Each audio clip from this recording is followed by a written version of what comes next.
을씨년스러운 바람이 앙상한 가지를 흔들며 조선 팔도를 휩쓸고 지나가니 그 소리가 마치 굶어 죽은 귀신들의 통곡과도 같았다. 3년째 이어진 대흉작으로 인하여 백성들의 삶은 피폐해질 대로 피폐해졌고 거리에는 거적에 덮인 시체들이 즐비하여 산 사람과 죽은 사람을 구분하기조차 힘겨운 지경에 이르렀다. 하늘을 찌를 듯한 기세로 솟아오른 저 멀리 백호산의 설경은 잔인하리만큼 아름답게 빛나고 있었으나 그 아래 웅크린 마을은 잿빛 절망에 갇혀 숨조차 제대로 쉬지 못하고 있었다. 굶주림은 인간의 존엄을 갉아먹는 가장 무서운 병마였다. 마을 어귀 쓰러져가는 초가집 안 강호는 싸늘하게 식어가는 아궁이 앞에서 마른 불을 태우며 깊은 한숨을 내쉬었다. 한때 이 일대에서 제일가는 명사수로 이름을 날렸던 그였으나 지금 그의 손에 들린 것은 활이 아니라 병든 딸아이를 위한 쓴 약탕기뿐이었다. 방 안에서 들려오는 딸의 거친 기침 소리가 뼈만 남은 가슴을 후벼 파는 듯하여 강호는 주먹을 꽉 쥐었다. 약초를 살 돈은 진작에 바닥났고 사냥을 금하는 나라의 법도 때문에 산에 오를 수도 없으니 그저 하늘을 원망할 뿐이었다. 아비물 좀.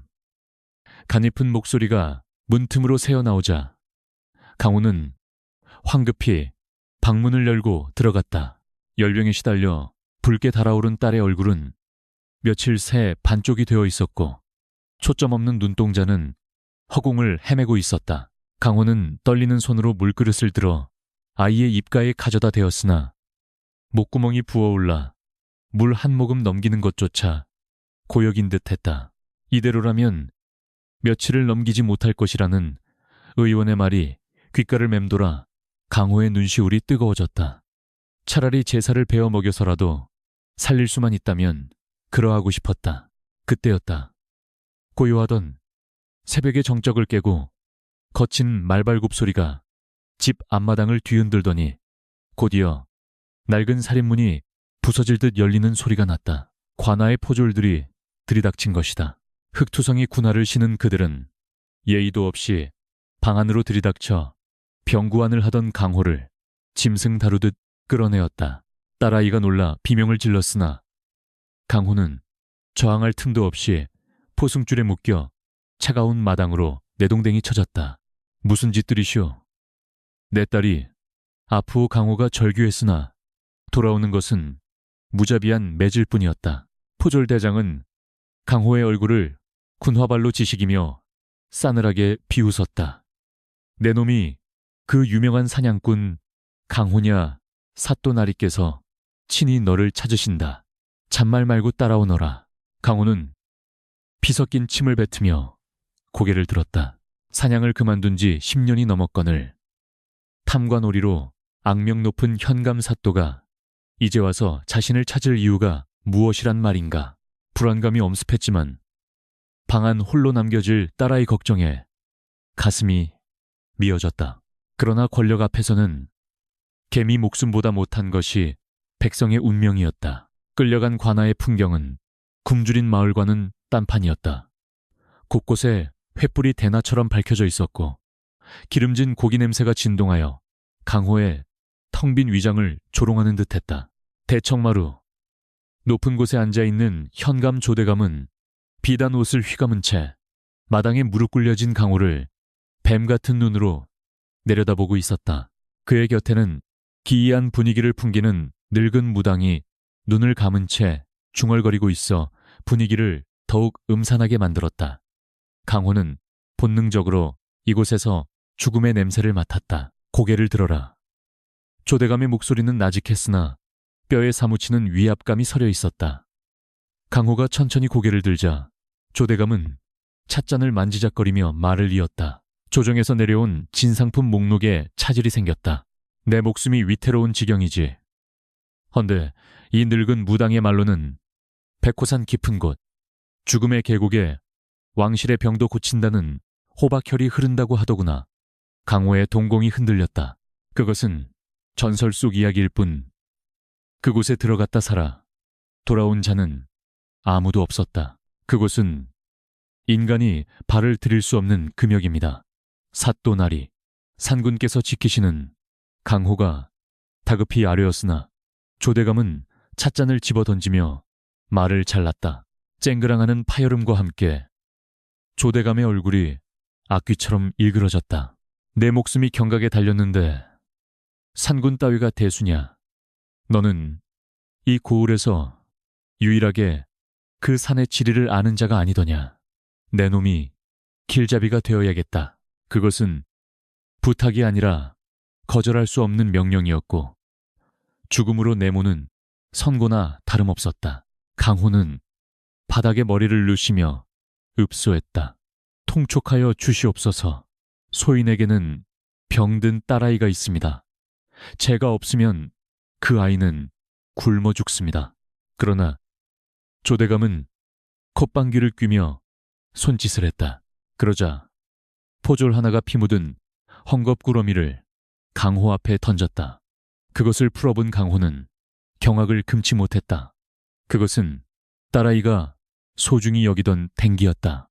내 딸의 목숨은 네가 하기에 달렸다. 호박혀를 가져오면 명의를 붙여 살려줄 것이고 거부하면 내 눈앞에서 딸의 숨을 끊어주마. 피가 거꾸로 솟는 분노가 치밀어 올랐으나 동시에 칠흑 같은 절망이 강호를 덮쳤다. 눈앞의 이자는 인간이 아니었다. 권력의 눈이 멀어 백성의 고열을 빨아먹는 악귀였다.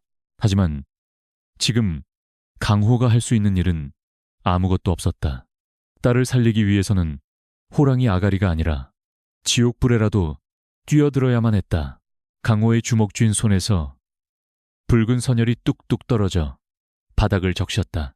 그는 짐승처럼 울부짖고 싶었으나 입술을 깨물며 신음을 삼켰다. 알겠습니다. 가겠습니다. 강호의 목소리는 갈라져 쇠 긁는 소리가 났다. 조대감은 그제야 만족스러운 듯 비릿한 미소를 지으며 무당에게 눈짓을 보냈다. 무당이 천천히 눈을 뜨자 백탁된 눈동자가 강호를 꿰뚫어 보는 듯했다. 산은 산 사람을 받지 않고 죽은 자는 말이 없으니 오직 피 냄새만이 길을 열리라. 알 수 없는 소리를 중얼거리는 무당의 목소리가 뱀이 기어가는 소리처럼 소름 끼치게 귓속을 파고들었다. 강호는 등줄기에 식은땀이 흐르는 것을 느꼈다. 다음날 새벽 관아 앞에는 기이한 원정대가 꾸려졌다. 강호와 무당 그리고 족쇄를 찬 10명의 사내들이었다. 그들은 모두 살인이나 강도질로 사형을 언도받은 흉악한 죄수들이었다. 조대감은 그들에게 약조했다. 살아서 호박혀를 가져오는 자에게는 면천과 함께 막대한 포상을 내리겠노라고. 굶주림과 죽음 앞에서 이성을 잃은 죄수들의 눈빛은 이미 탐욕으로 번들거리고 있었고 그 모습은 흡사 굶주린 늑대 떼와 다를 바 없었다. 강호는 허리춤에 낡은 사냥칼 하나만을 찬 채 그들의 선두에 섰다. 뒤를 돌아보니 멀리 자신의 집이 있는 방향으로 까마귀 떼가 날아오르고 있었다. 불길한 징조였다. 반드시 살아서 돌아가야 했다.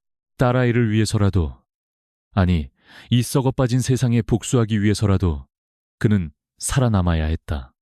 차가운 새벽 공기가 폐부 깊숙이 들어와 찢어질 듯한 통증을 안겨주었다. 이것이 바로 죽음으로 가는 행군의 시작이었다. 조대감은 성로 위에서 그들이 떠나는 모습을 지켜보며 따뜻한 털가죽 옷을 여몄다. 어리석은 것들, 호랑이 밥이 되든 보물을 가져오든 내게는 손해볼 것이 없지. 그는 자신의 안위를 위해 수십 명의 목숨을 사지로 몰아넣고도 눈 하나 깜짝하지 않았다. 그의 탐욕은 이미 백호산의 호랑이보다 더 크고 흉포하게 자라나 있었다. 원정대의 뒷모습이 눈보라 속으로 사라질 때까지 그는 그저 입맛을 다실 뿐이었다. 산 입구에 다다르자 기이할 정도로 바람이 멈추고 정막이 감돌았다. 평소라면 새소리나 짐승 울음소리가 들려야 마땅했으나 백호사는 마치 숨을 죽이고 먹잇감을 기다리는 맹수처럼 고요했다. 강호는 발 아래 밟히는 눈의 감촉이 예전과는 다르다는 것을 느꼈다. 푹신한 눈이 아니라 마치 푹신한 발목을 잡아끄는 듯한 끈적함이 있었다. 무당이 지팡이로 땅을 툭툭 치며 음산하게 웃었다. 산군께서 손님을 맞이할 준비를 하시는구나. 죄수 중 하나가 침을 뱉으며 투덜거렸다. 귀신 씻나락, 까먹는 소리 작작하시오. 보물만 챙기면 그만이지 산군이 다 모여. 그는 두려움을 감추기 위해 짐짓 큰 소리를 쳤지만 떨리는 손끝은 숨길 수 없었다. 강호는 아무 말 없이 앞만 보고 걸었다. 그의 눈앞에는 오직 딸아이의 창백한 얼굴만이 아른거렸다. 이 산이 자신을 거부하고 있다는 것을 뼈저리게 느끼면서도 그는 한 발짝 더 깊은 어둠 속으로 발을 내디뎠다. 하늘은 점점 더 어두워지고 눈발은 굵어지기 시작했다. 마치 하얀 장막이 세상을 삼키려는 듯 시야를 가렸다. 강호의 기억 속에 있는 길은 눈보라에 덮여 흔적조차 찾기 힘들었다. 하지만 그는 본능적으로 알 수 있었다. 이 길의 끝에 기다리고 있는 것은 금은 보화가 아니라 피와 뼈, 그리고 영원히 씻을 수 없는 저주라는 것을. 그러나 돌아갈 길은 이미 끊어졌고 앞으로 나아가는 길만이 유일한 생로이자 사로였다. 어둠 속에서 무언가가 그들을 지켜보고 있었다. 나무 뒤에서, 바위 틈에서, 그리고 휘몰아치는 눈보라 속에서 번뜩이는 안광이 느껴졌다. 강호는 칼자루를 쥔 손에 힘을 주었다. 인간의 탐욕이 불러온 비극의 서막이 올랐고 백호산의 주인은 이제 막 사냥을 시작하려 하고 있었다. 차가운 눈 위로 첫 번째 발자국이 찍히는 순간 운명의 수레바퀴는 멈출 수 없는 속도로 구르기 시작했다. 백호산의 산세는 멀리서 볼 때 고고함과는 달리 막상 그 품 안으로 들어서자 짐승의 뱃속처럼 습하고 음산한 기운을 내뿜고 있었다. 10명의 죄수들로 이루어진 원정대는 발목까지 차오르는 눈길을 헤치며 무거운 발걸음을 옮겼다. 그들의 발목에 채워진 족쇄는 풀어주었으나 서로를 묶은 굵은 밧줄은 그들을 운명 공동체로 비참해고 있었다. 살인, 방화, 강간 등 흉악한 범죄를 저지르고 사형날만을 기다리던 그들에게 이 산행은 자유를 향한 유일한 동아줄이었기에 눈빛마다 살기 어린 집착이 이글거렸다. 찬바람이 불 때마다 죄수들의 거친 숨소리와 욕설이 눈보라 속에 섞여 흩어졌다. 선두에 선 강호는 뒤따르는 자들의 시선이 등 뒤에 꽂히는 것을 느꼈다. 그것은 동료를 향한 신뢰가 아니라 언제든지 쓸모가 다하면 목을 쳐버리겠다는 맹수의 눈빛과 다를 바 없었다. 강호는 지도를 머릿속에 그리며 나아갔지만 10년 전과는 판이하게 달라진 산의 모습에 당혹감을 감출 수 없었다. 예전에는 짐승들이 다니던 길목이 이제는 가시덤불로 뒤덮여 있었고 아름드리 나무들은 마치 고통에 몸부림치듯 기괴하게 뒤틀려 하늘을 찌르고 있었다.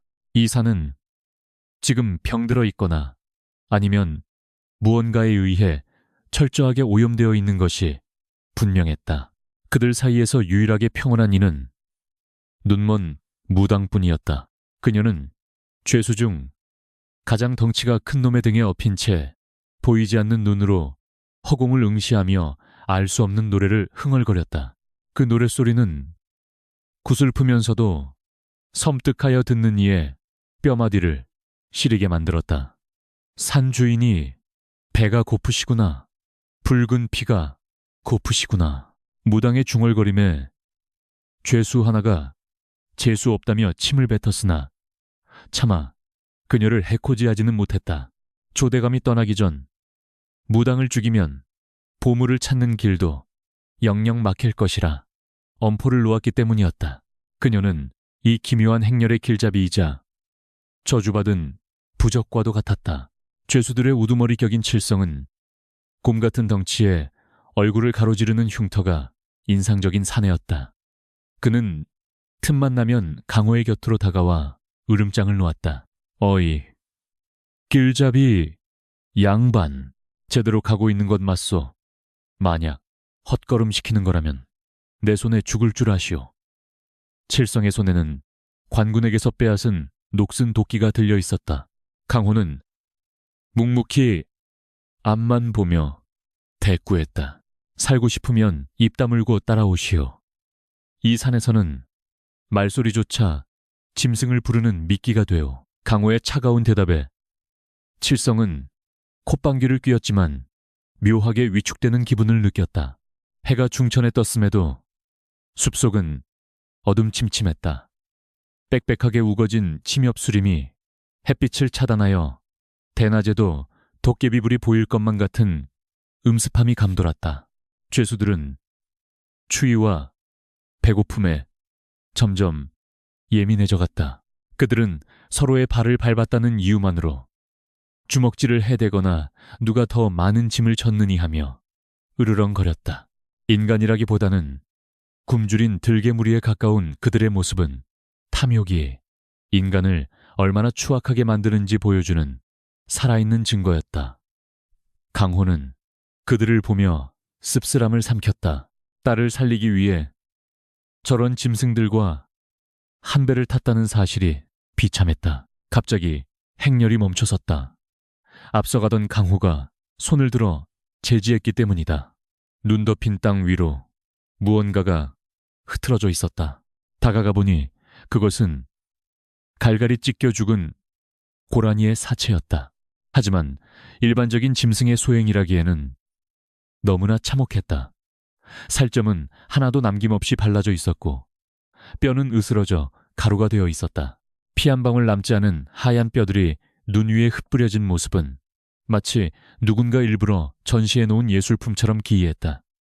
강호는 본능적으로 뒷걸음질 쳤다. 이것은 경고였다. 더 이상 다가오지 말라는 산에 무언가가 보내는 침묵의 경고. 뭐야? 그냥 죽은 짐승 아니오. 칠성이 다가와 고라니의 두개골을 발로 툭 찼다. 그 순간 바람이 멈추고 숲 전체가 숨을 죽인 듯 고요해졌다. 무당이 갑자기 칠성의 등에서 내려와 건드리지 마라. 산군의 곡물이다. 무당에 찢어질 듯한 비명의 칠성은 움찔하며 뒤로 물러섰다. 하지만 곧 자신의 겁먹은 모습을 들키기 싫어 짐짓 큰 소리를 쳤다. 미친 노파가 별소리를 다 하는구만. 이까지 뼈다귀가 뭐라고. 칠성은 억지로 웃어 보였지만 그의 눈동자는 불안하게 흔들리고 있었다. 강호는 사태가 심상치 않음을 직감했다. 서둘러 이곳을 벗어나야 하오. 피냄새가 짙어지면 놈들이 몰려올 것이오. 강호의 재촉에 일행은 다시 발걸음을 재촉했다. 하지만 공포는 전염병처럼 번져나갔다. 죄수들은 사방을 두리번 것이며 작은 나뭇가지 흔들리는 소리에도 화들짝 놀랐다. 그들은 자신이 사냥꾼이 아니라 사냥감이 되었다는 사실을 본능적으로 깨닫고 있었다. 산은 그들을 품어주는 것이 아니라 서서히 조여오는 올가미처럼 그들의 목을 죄어오고 있었다. 손벙한 시간이 흐를수록 지형은 더욱 험난해졌다. 깎아지른 듯한 절벽과 끝이 보이지 않는 낭떠러지가 이어졌다. 한 죄수가 발을 헛디뎌 미끄러지자 그와 밧줄로 연결된 다른 죄수들까지 줄줄이 딸려갈 뻔했다. 간신히 바위를 붙잡고 살아난 그들은 서로를 향해 죽일 듯이 욕설을 퍼부었다. 내 놈 때문에 다 죽을 뻔했잖아. 눈깔은 폼으로 달고 다니냐. 극한의 상황에서 동료의 따위는 존재하지 않았다. 그들은 언제든지 자신의 생존을 위해서라면 옆 사람의 밧줄을 끊어버릴 준비가 되어 있는 자들이었다. 날이 저물기 시작하자 숲은 칠흑 같은 어둠에 잠겼다. 강호는 바람을 피할 수 있는 바위 동굴을 찾아 야영을 결정했다. 불을 피우자 죄수들은 불을 쬐기 위해 서로를 밀치며 아귀다툼을 벌였다. 칠성은 가장 따뜻한 자리를 차지하고 앉아 육포를 씹으며 거드름을 피웠다. 어이, 강호, 그 호박혈이라는 게 진짜 있기는 한 거냐? 만약 없으면 내 놈부터 구워 먹을 줄 알아라. 그의 말에 주변 죄수들이 킬킬거렸다. 농담처럼 들리지 않는 그들의 웃음소리가 동굴 안을 울렸다. 강호는 대답 대신 마른 장작을 불 속에 던져 넣었다. 타오르는 불꽃 속에서 딸아이의 얼굴이 아른거렸다. 지금쯤 차가운 방에서 홀로 떨고 있을 아이를 생각하니 그는 품속에서 딸이 준 낡은 댕기를 꺼내 만지작거렸다. 이것만이 그가 이 지옥 같은 곳에서 정신을 붙잡을 수 있는 유일한 끈이었다. 반드시 살아서 돌아간다. 무슨 짓을 해서라도 강호는 속으로 맹세하며 이를 악물었다. 그때 무당이 강호의 곁으로 슬그머니 다가왔다. 자네 아주 귀한 것을 품고 있구먼. 무당의 뇌탄 눈이 강호의 품속 댕기를 향해 있었다. 보이지 않을 텐데 어찌 알았을까? 강호가 흠칫 놀라 쳐다보자 무당은 기괴한 미소를 지으며 속삭였다. 하지만 조심하게. 가장 소중한 것이 가장 큰 약점이 되는 법이지. 산구는 틈을 놓치지 않아. 그녀의 말은 수수께끼 같았지만 강호의 가슴 한구석을 서늘하게 만들었다. 그녀는 알고 있는 것일까? 이 산행의 끝에 무엇이 기다리고 있는지를. 밤이 깊어지자 죄수들은 하나둘씩 다차 떨어졌다. 코를 고는 소리, 이를 가는 소리가 동굴 안을 가득 메웠다. 하지만 강호는 잠들 수 없었다. 밖에서 들려오는 바람 소리가 마치 누군가가 문을 긁는 소리처럼 들렸기 때문이었다. 그는 칼을 꽉 쥐고 동굴 입구를 지켰다. 칠성도 잠들지 않고 눈을 번뜩이며 강호를 감시하고 있었다. 두 사내 사이에는 팽팽한 긴장감이 흘렀다. 서로를 믿지 못하는 두 마리의 짐승이 한 굴에 들어있는 형국이었다. 그때였다. 숲속 깊은 곳에서 짐승의 울음소리도 새의 소리도 아닌 기묘한 소리가 들려왔다. 끼익, 끼익. 마치 녹슨 쇠가 긁히는 듯한 혹은 여자가 흐느끼는 듯한 소리였다. 자고 있던 죄수 몇 명이 흠칫 놀라 눈을 떴다. 이게 무슨 소리야? 공포에 질린 목소리가 터져 나왔다. 소리는 점점 더 가까워지고 있었다. 그것은 하나가 아니었다. 수십, 수백 개의 소리가 동굴을 에워싸듯 다가오고 있었다. 무당이 갑자기 자리에서 벌떡 일어나 춤을 추기 시작했다. 음악도 없이 팔을 허우적거리며 추는 그 춤은 보는 사람의 정신을 혼미하게 만들었다. 오신다, 오신다. 굶주린 입들이 오신다. 빚을 받으러 오신다. 무당의 목소리가 높아질수록 밖의 기이한 소리도 더욱 커졌다. 죄수들은 공포에 질려 무기를 찾아 들었고 칠성은 도끼를 움켜쥐고 소리쳤다. 뭐야? 뭐가 오는 거야? 동굴 밖 어둠 속에서 푸른 안광들이 하나둘씩 켜지기 시작했다. 강호는 직감했다. 그것들은 살아있는 짐승이 아니었다. 죽어서도 이 산을 떠나지 못한 원혼들이거나 산군이 부리는 요물들이었다. 그는 횃불을 높이 들고 외쳤다. 모두 불 가까이로 모이시오.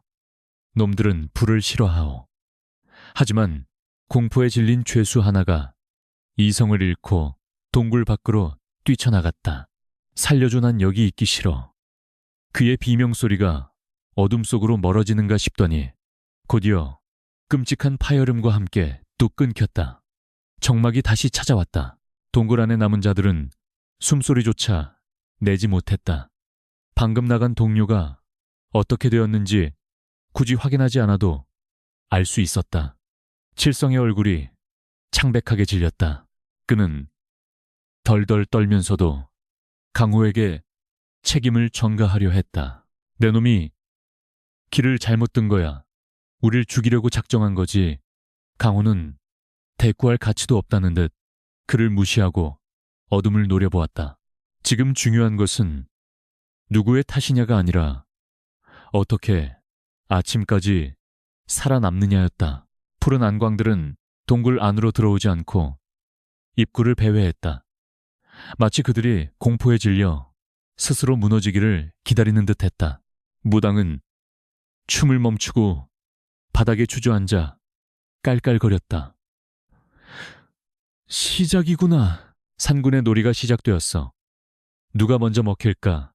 욕심 많은 놈, 겁 많은 놈.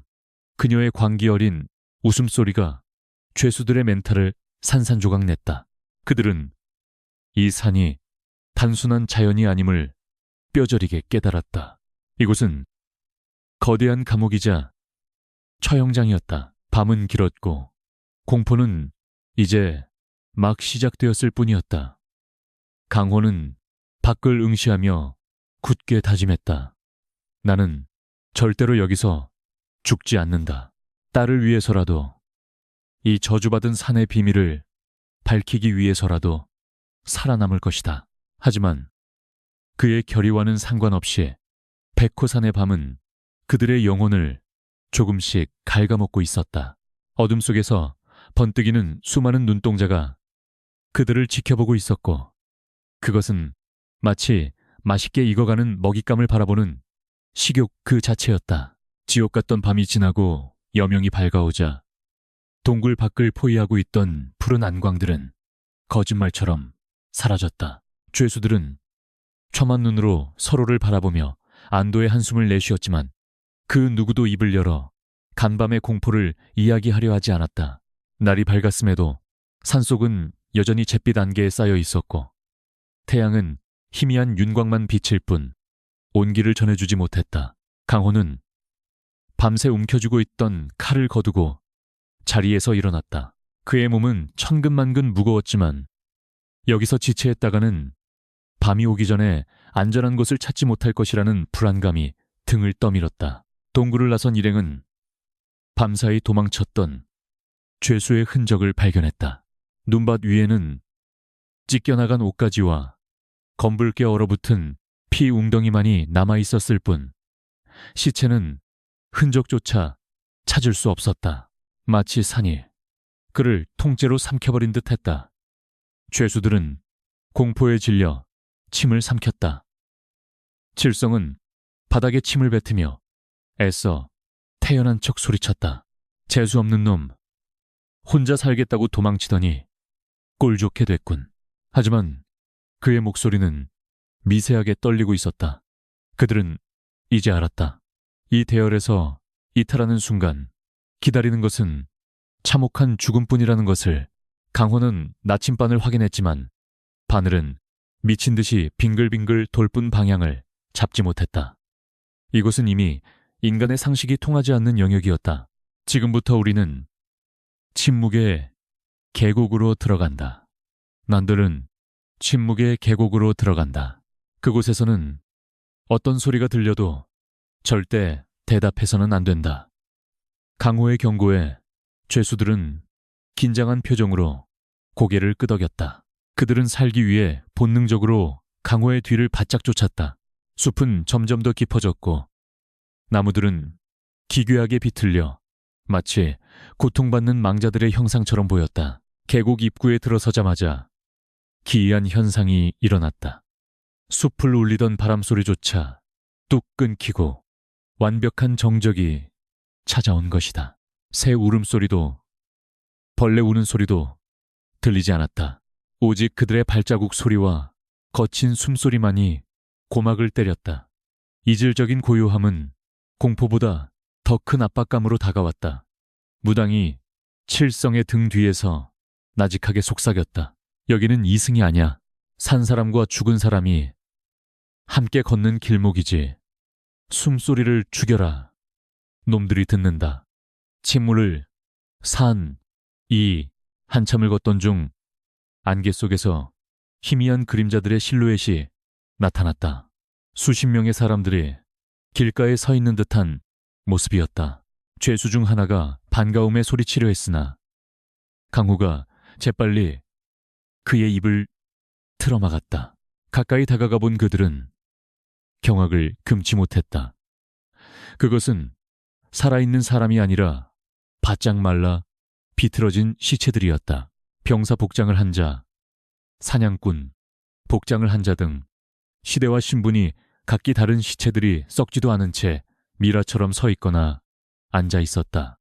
기이한 것은 시체들의 표정이었다.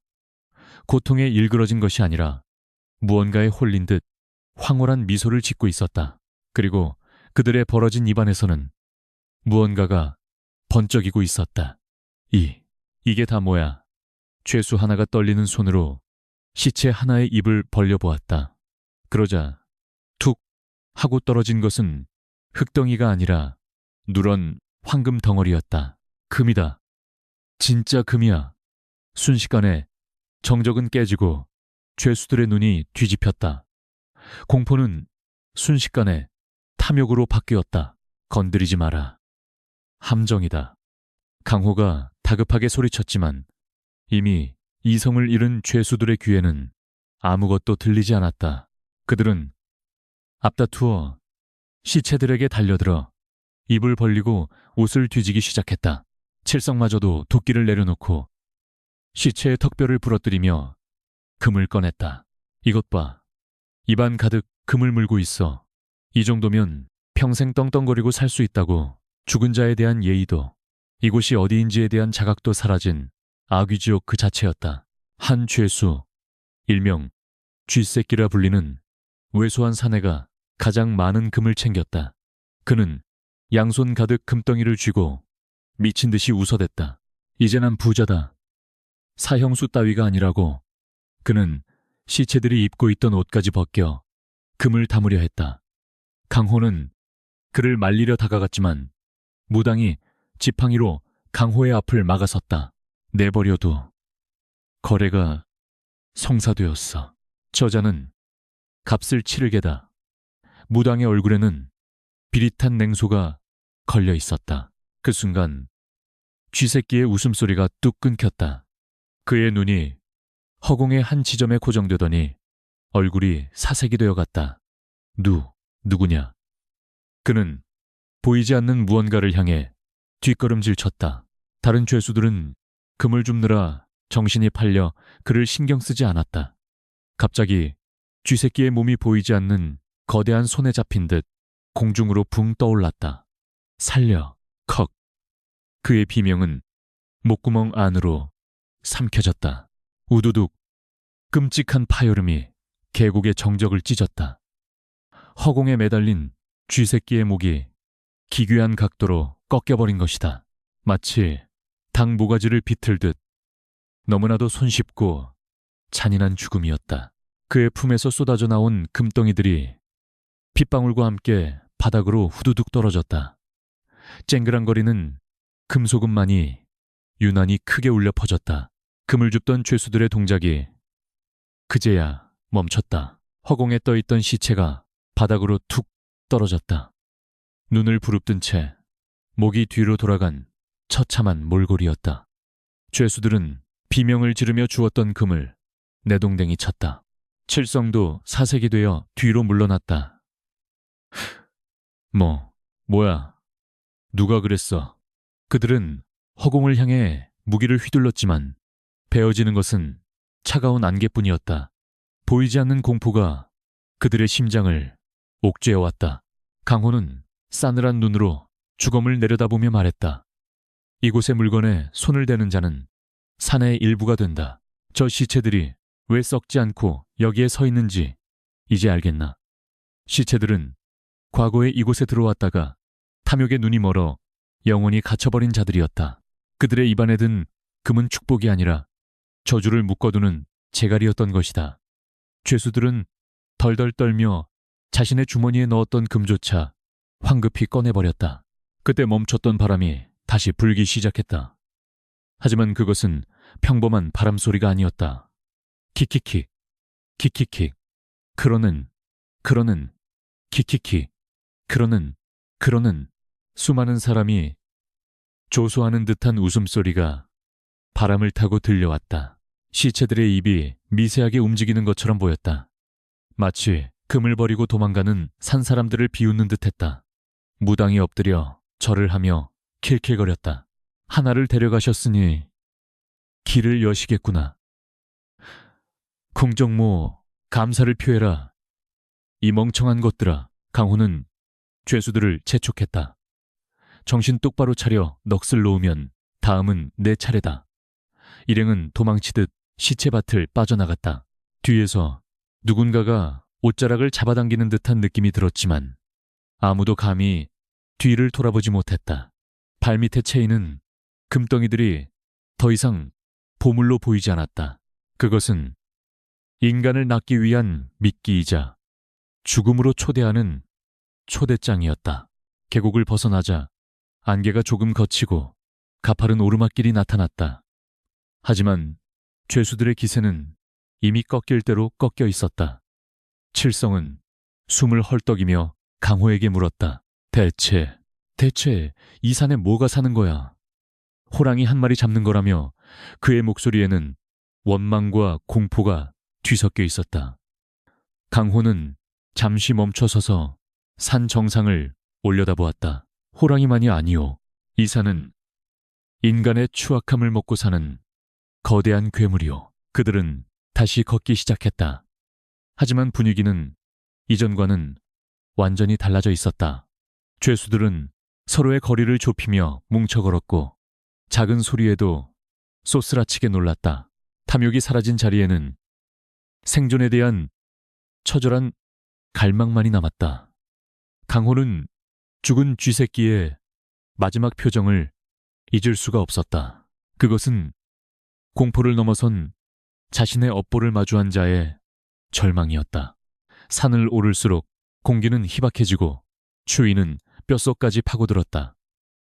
그들의 눈앞에 거대한 얼음절벽이 나타났다. 그 위에는 누군가가 붉은 피로 써놓은 듯한 글씨가 희미하게 남아 있었다. 욕망하는 자, 여기서 멈추라. 하지만 그들에게 멈출 권리는 없었다. 뒤에는 보이지 않는 살인귀가, 앞에는 알 수 없는 심연이 기다리고 있었다. 무당이 갑자기 걸음을 멈추고 하늘 냄새를 맡았다. 비린내가 난다. 아주 짙은 비린내가. 또 다른 손님이 오고 있어. 그녀의 말에 강호가 긴장하며 주변을 살폈다. 인간이 아닌 또 다른 존재가 그들을 노리고 있는 것인가? 아니면 산이 준비한 다음 시련인가? 바람에 실려오는 냄새 속에 희미하게 섞인 짐승의 누린내가 코끝을 스쳤다. 백호산의 진짜 주인은 아직 모습을 드러내지 않았다. 그는 어둠 속에서 인간들이 스스로 자멸해가는 과정을 즐겁게 지켜보고 있을 뿐이었다. 강호는 옷깃을 여미며 딸의 댕기를 다시 한번 꽉 쥐었다. 이 지옥도 끝이 있으리라. 하지만 그 끝에 있는 것이 구원일지 파멸일지는 오직 하늘만이 아니 산군만이 알고 있을 것이다. 얼음 절벽을 넘어서자 바람의 방향이 급격히 바뀌었다. 산 아래에서 불어오던 차가운 바람 대신 땅속 깊은 곳에서 뿜어져 나오는 듯한 미지근하고 비릿한 공기가 일행을 덮쳤다. 곧이어 시야를 가리는 짙은 흰 안개가 사방에서 몰려와 그들을 에워쌌다. 단순한 산안개가 아니었다. 끈적거리고 무거운 이 안개는 마치 살아있는 생물처럼 사람들의 옷깃을 파고들고 호흡할 때마다 폐부 깊숙이 스며들어 정신을 몽롱하게 만들었다. 불과 한 치 앞의 동료조차 보이지 않을 정도로 시야가 차단되자 죄수들 사이의 연결끈인 밧줄만이 유일한 생명선이 되었다. 이것은 안개가 아니다. 산군의 입김이야. 무당이 쇳소리 섞인 목소리로 중얼거렸다. 그녀는 보이지 않는 눈을 크게 뜨고 허공을 더듬으며 킬킬거렸다. 마음속에 죄가 많은 놈일수록 짙게 보일 게다. 내 놈들의 더러운 욕망과 두려움이 눈앞에 나타날 테니. 그녀의 말은 저주처럼 들렸다. 강호는 본능적으로 입과 코를 옷소매로 막으며 외쳤다. 모두 입을 막으시오. 이 안개를 들이마시면 안 돼요. 하지만 그의 외침은 안개 속에 먹혀 웅웅거리는 메아리로 흩어질 뿐이었다. 혼란은 가장 약한 고리에서부터 시작되었다. 대열의 후미에 있던 죄수 하나가 갑자기 비명을 지르며 제자리에 주저앉았다. 불이다 불이야. 뜨거워 그는 허공을 향해 팔을 휘두르며 옷을 찢어 발겼다. 아무것도 없는 눈밭 위에서 그는 마치 불길에 휩싸인 사람처럼 고통스러워하며 눈밭을 뒹굴었다. 과거 방화로 일가족을 몰살시켰던 그의 죄업이 환각이 되어 돌아온 것이었다. 오지마. 내 잘못이 아니야. 그의 처절한 절규는 듣는 이들의 간담을 서늘하게 했다. 다른 죄수들도 하나둘씩 이상 증세를 보이기 시작했다. 어떤 이는 허공을 향해 빌고 있었고 어떤 이는 보이지 않는 적과 칼싸움을 하듯 허공에 주먹질을 해댔다. 밧줄은 이리저리 엉키고 당겨져 대열은 순식간에 아수라장이 되었다. 칠성 또한 예외는 아니었다. 그는 도끼를 마구 휘두르며 소리쳤다. 나를 무시하지 마라. 이 썩어 빠진 양반놈들아. 내가 다 죽여버릴 거야. 그의 눈앞에는 자신을 멸시하던 관군들이 때로 몰려오는 환영이 보이고 있었다. 그의 도끼질이 아슬아슬하게 앞사람의 머리를 스쳐 지나갔다. 강호 역시 정신이 혼미해짐을 느꼈다. 안개 속에서 익숙하고 그리운 실루엣이 나타났다. 아비, 병석에 누워있던 딸아이가 건강한 모습으로 웃으며 그에게 손짓하고 있었다. 이제 그만 쉬세요. 여기는 따뜻해요. 아이의 목소리는 너무나 달콤하여 강호의 발걸음을 멈추게 만들었다. 밧줄을 놓고 아이에게 달려가 안기고 싶은 충동이 강하게 일었다.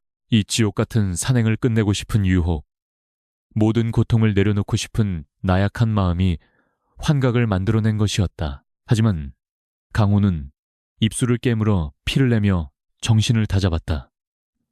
이건 가짜다. 내 딸은 집에 있어. 그는 품속의 댕기를 꺼내 꽉 쥐었다. 거친 댕기의 감촉이 현실의 감각을 일깨워 주었다. 그는 딸을 살리기 위해 이곳에 왔다. 여기서 환각에 빠져 죽는다면 딸 또한 죽는다. 강호는 고통스러운 신음을 삼키며 환영을 향해 칼을 휘둘렀다. 딸의 형상이 안개처럼 흩어지며 사라졌다. 정신 차려라. 이것은 놈들의 속임수다. 강호는 목이 터져라 고함쳤다. 그때 미쳐 날뛰던 칠성이 옆에 있던 동료를 향해 도끼를 치켜들었다. 그의 눈에는 동료가 자신을 잡으러 온 저승사자로 보이는 듯했다. 죽어. 죽어. 강호는 밧줄을 힘껏 잡아당겨 칠성의 중심을 무너뜨렸다. 이런 딴니 적잉 만탄 부호. 칠성이 눈밭에 넘어지면서 도끼가 빗나갔다. 강호는 달려가 칠성의 뺨을 세차게 올려붙였다. 정신 차려. 이 멍청한 놈아. 네가 죽이려는 건 우리 동료야. 강호의 살기 어린 눈빛과 통증이 칠성을 현실로 끌어당겼다. 칠성은 멍한 눈으로 주변을 둘러보았다. 겨우 진정된 죄수들은 거친 숨을 몰아쉬며 주저앉았다. 그들의 얼굴은 공포와 수치심으로 일그러져 있었다. 안개는 여전히 짙었지만 서로의 체온과 강호의 고함 소리가 그들을 간신히 현실 세계에 묶어두고 있었다. 방화범 죄수는 여전히 웅크린 채 덜덜 떨고 있었지만 적어도 비명은 멈추었다. 무당은 이 광란의 현장 한가운데서 마치 춤을 추듯 몸을 흔들고 있었다. 재밌구나. 아주 재밌어. 속이 시커먼 놈들일수록 볼거리가 많아. 강호는 다시 대열을 정비했다. 밧줄을 짧게 잡아라. 서로의 어깨가 닿을 정도로 붙어서 간다. 앞사람의 발 뒤꿈치만 보고 걸어. 더 이상 지체할 수 없었다. 이 안개 속에 오래 머물수록 그들은 스스로 미쳐 죽을 것이 뻔했다.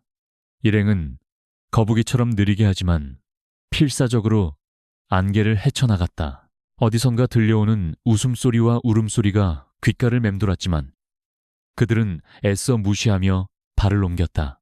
얼마나 걸었을까? 안개가 조금씩 옅어지기 시작했다.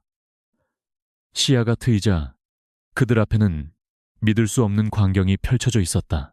눈 덮인 평원에 거대한 구덩이들이 불규칙하게 파여 있었다. 강호가 가까이 다가가 확인한 순간 등줄기에 소름이 돋았다.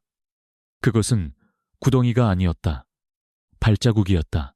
성인 남자의 몸통만 한 크기의 거대한 짐승 발자국이 선명하게 찍혀 있었다.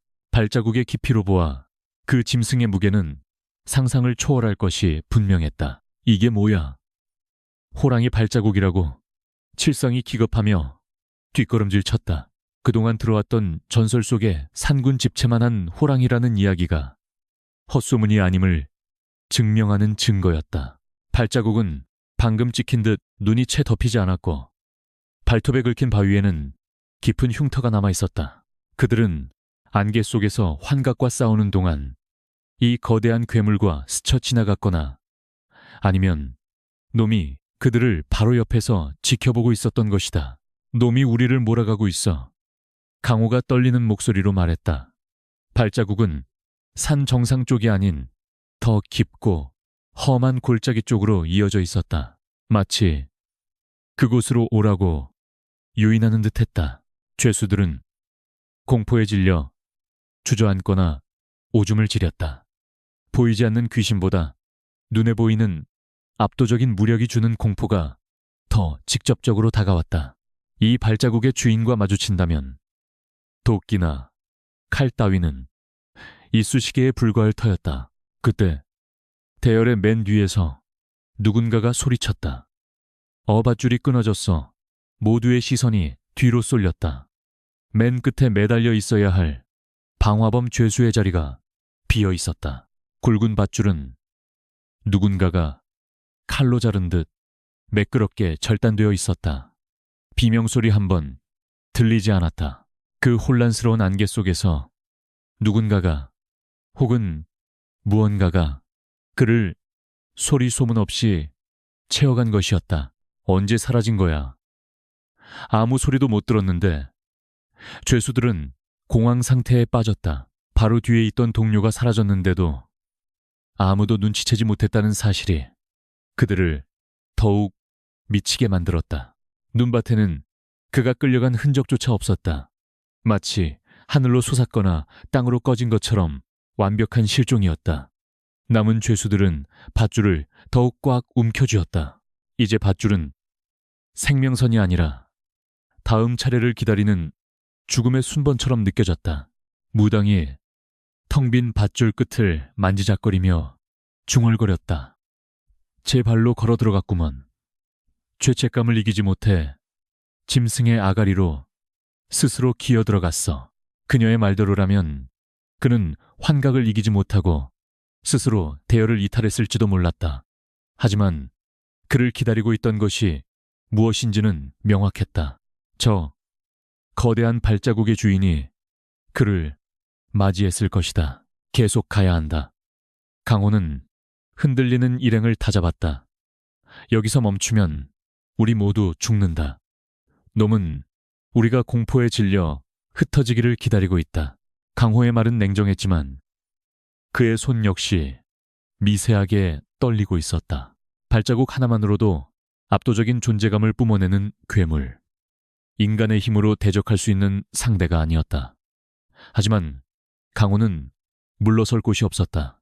그는 죽은 죄수의 목까지 짊어지고 나아가야 했다. 발자국을 따라 걷는 길은 침묵의 행군이었다. 죄수들은 이제 보물에 대한 탐욕보다는 제발 살아서 이 산을 내려가고 싶다는 간절함 뿐이었다. 하지만 산은 그들을 놓아줄 생각이 없어 보였다. 하늘에서는 다시 눈발이 날리기 시작했고 멀리서 천둥소리 같은 짐승의 낮은 으르렁거림이 산맥을 타고 울려 퍼졌다. 소리가 울릴 때마다 쌓인 눈이 흘러내리며 산 전체가 진동했다. 강호는 하늘을 올려다보았다. 해가 저물어가고 있었다. 또다시 밤이 오고 있었다. 백호산의 밤은 낮보다 100배는 더 위험하고 끔찍할 터였다. 그들은 밤이 오기 전에 몸을 숨길 곳을 찾아야 했다. 하지만 이 거대한 발자국이 이어지는 곳, 그곳이 과연 피난처일지 아니면 도살장일지는 아무도 알 수 없었다. 운명의 주사위는 이미 던져졌고 그들은 죽음의 아가리를 향해 제 발로 걸어 들어가고 있었다. 극한의 추위보다 더 무서운 것은 뱃가죽이 등뼈에 들러붙는 듯한 굶주림이었다. 챙겨온 주먹밥은 이미 동이 났고 비상식량으로 가져온 말린 고기마저 알 수 없는 이유로 검게 썩어 악취를 풍겼다.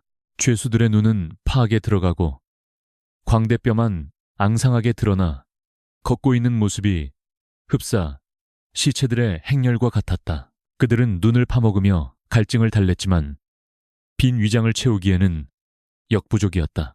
배고픔은 이성을 마비시키고 오직 먹을 것에 대한 집착만을 남겨놓았다. 그들의 시선은 점점 서로의 살점을 탐하는 짐승의 그것처럼 변해가고 있었다. 배고파. 고기가 먹고 싶어. 한 죄수가 헛소리처럼 중얼거리며 눈밭을 기어갔다. 그의 손톱은 나무 껍질을 긁어대느라 다 깨져 피가 맺혀 있었다. 강호 역시 현기증을 느꼈지만 딸아이를 생각하며 정신줄을 놓지 않으려 애썼다. 하지만 그 역시 한계에 다다르고 있었다. 그때 앞서가던 칠성이 멈춰서서 코를 킁킁거렸다. 피냄새다. 아주 싱싱한 피냄새야. 그의 외침에 좀비처럼 걷던 죄수들의 눈에 생기가 돌았다. 그들은 냄새가 나는 곳을 향해 미친 듯이 달리기 시작했다. 그들이 도착한 곳은 거대한 바위 아래 오목한 터였다. 그곳에는 믿을 수 없는 광경이 펼쳐져 있었다. 집채만한 멧돼지 한 마리가 배가 갈라진 채 누워 있었다. 방금 죽은 듯 붉은 선혈이 눈 위에 흥건했고 내장에서는 김이 모락모락 피어오르고 있었다. 기이한 것은 주변에 다른 짐승이나 까마귀가 얼씬도 하지 않았다는 점이었다. 마치 누군가가 그들을 위해 정성스럽게 차려놓은 밥상 같았다. 붉은 고깃덩어리를 본 죄수들은 이성을 잃고 환호성을 질렀다. 이게 웬 떡이냐? 신봤다. 죄수들은 앞뒤질 것도 없이 멧돼지를 향해 달려들었다. 강호가 그들의 앞을 막아서며 소리쳤다. 멈추시오. 이건 함정이오. 짐승의 사체가 이렇게 깨끗할 리가 없소. 강호의 눈에는 멧돼지의 목에 난 상처가 보였다. 그것은 맹수의 송곳니 자국이었지만 지나치게 정교했다. 마치 사냥감이 훼손되지 않도록 급소만 정확히 끊어놓은 누군가의 선물이었다. 하지만 굶주린 짐승이 된 그들에게 강호의 경고 따위는 들리지 않았다. 칠성은 강호를 거칠게 밀쳐내며 으르렁거렸다. 비켜 굶어 죽으나 먹고 죽으나 매 한 가지야. 내 놈이 안 먹겠다면 우리끼리 다 먹겠다. 칠성은 도끼를 들어 멧돼지의 다리를 내리찍었다. 툭 하는 소리와 함께 붉은 살점이 드러나자 그는 그것을 덥석 입에 물고 뜯기 시작했다. 불을 피워 익힐 생각조차 하지 않았다. 그 모습은 인간이 식사하는 것이 아니라 맹수가 먹이를 포식하는 장면 그 자체였다. 맛있다. 달다. 칠성의 입가로 붉은 피가 주르륵 흘러내렸다. 우두머리가 먹기 시작하자 다른 죄수들도 우르르 달려들어 멧돼지의 배에 머리를 박고 내장을 파먹기 시작했다. 쩝쩝 우걱우걱 고기를 씹는 소리와 뼈가 으스러지는 소리가 적막한 숲을 가득 채웠다. 피비린내가 진동했지만 그들에게는 그 어떤 향수보다 달콤한 냄새였다. 강호는 그 끔찍한 광경을 보며 무당은 멀찌감치 떨어져 앉아 그 모습을 지켜보며 기괴한 미소를 지었다. 많이들 먹어라. 산군의 살과 피를 먹는 자, 산군의 권속이 되리니 그녀는 알 수 없는 주문을 외우며 땅에 머리를 조아렸다. 강호는 무당에게 다가가 따져 물었다. 노친네, 이게 대체 무슨 짓이오? 저들이 저걸 먹으면 어떻게 되는 거요? 무당은 텅 빈 눈으로 강호를 올려다보며 속삭였다. 인간이기를 포기하는 거지. 짐승의 밥을 먹었으니 이제 짐승의 법을 따르게 될 게다. 강호는 절망적인 심정으로 죄수들을 바라보았다. 그들은 서로 더 맛있는 부위를 차지하기 위해 으르렁거리며 싸우고 있었다. 한 죄수가 동료의 손을 물어뜯으며 고기를 빼앗았다. 비명 대신 짐승 같은 포효가 터져나왔다. 그들의 눈동자는 점점 붉게 충혈되고 있었고 입가에 묻은 피는 그들을 흡혈귀처럼 보이게 만들었다. 칠성은 이미 멧돼지의 심장을 꺼내 손에 쥐고 있었다. 그는 피 묻은 손을 들어 강호에게 내밀었다. 어이 길잡이, 너도 이리 와서 한 점해. 아주 입에서 살살 녹는구만. 칠성의 목소리는 평소와 달리 굵고 거칠어져 있었다. 강호는 뒷걸음질 치며 고개를 저었다. 나는 짐승이 아니오. 그런 더러운 고기는 먹지 않겠소.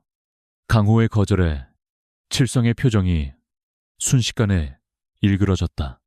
그는 멧돼지 심장을 눈밭에 내동댕이 치며 소리 질렀다. 잘난 척하지 마. 여기선 힘센 놈이 왕이야. 내 놈 따위 언제든지 씹어먹을 수 있다고. 포식을 마친 죄수들은 바닥에 쓰러져 거친 숨을 몰아쉬었다. 배가 부르자 그들의 몸에 이상한 변화가 나타나기 시작했다. 추위를 타던 몸에서 뜨거운 열기가 뿜어져 나와 눈이 녹아내릴 정도였다. 그들은 옷을 벗어 던지고 맨살을 드러낸 채 눈밭을 뒹굴었다. 근육이 비정상적으로 부풀어 오르고 혈관이 지렁이처럼 꿈틀거렸다. 그것은 에너지가 아니라 독이었다. 산군이 내린 저주받은 활력이었다. 힘이 솟는다. 으아! 한 죄수가 바위를 들어 올려 던지며 괴성을 질렀다. 그들은 이제 추위도 두려움도 느끼지 못하는 괴물이 되어가고 있었다. 이성은 마비되고 본능만이 극대화된 상태. 그들은 서로를 쳐다보며 낄낄거렸다. 그 웃음소리에는 인간의 감정이 거세된 잔혹함만이 남아있었다. 강호는 칼자루를 꽉 쥐었다. 이제 그가 상대해야 할 적은 산뿐만 아니라 바로 곁에 있는 이 짐승들이었다. 밤이 찾아오자 변화는 더욱 뚜렷해졌다. 불을 피워놓았음에도 그들은 불을 쬐려 하지 않고 어둠 속을 배회했다. 그들의 눈은 어둠 속에서도 붉게 빛나고 있었다. 강호는 불 곁에 홀로 앉아 뜬 눈으로 밤을 지새워야 했다. 칠성이 어둠 속에서 불쑥 나타나 강호의 얼굴을 빤히 쳐다보았다. 길잡이 너는 왜 안 먹었냐? 우리랑 다르다. 이거냐? 그의 입에서는 역한 피냄새와 노린내가 진동했다. 강호는 침착하게 대답했다. 누군가는 정신을 차리고 있어야 길을 찾을 것 아니오. 칠성은 콧방귀를 뀌며 강호의 주변을 빙빙 돌았다. 길, 우리가 길이야. 힘센 놈이 가는 곳이 곧 길이지. 칠성은 의미심장한 말을 남기고 다시 어둠 속으로 사라졌다. 강호는 등줄기에 식은땀이 흐르는 것을 느꼈다. 그들은 이제 강호를 동료나 길잡이가 아닌 또 다른 먹잇감으로 인식하고 있는지도 몰랐다. 무당이 강호의 옆으로 다가와 나직이 말했다. 오늘 밤은 잠들지 마시게.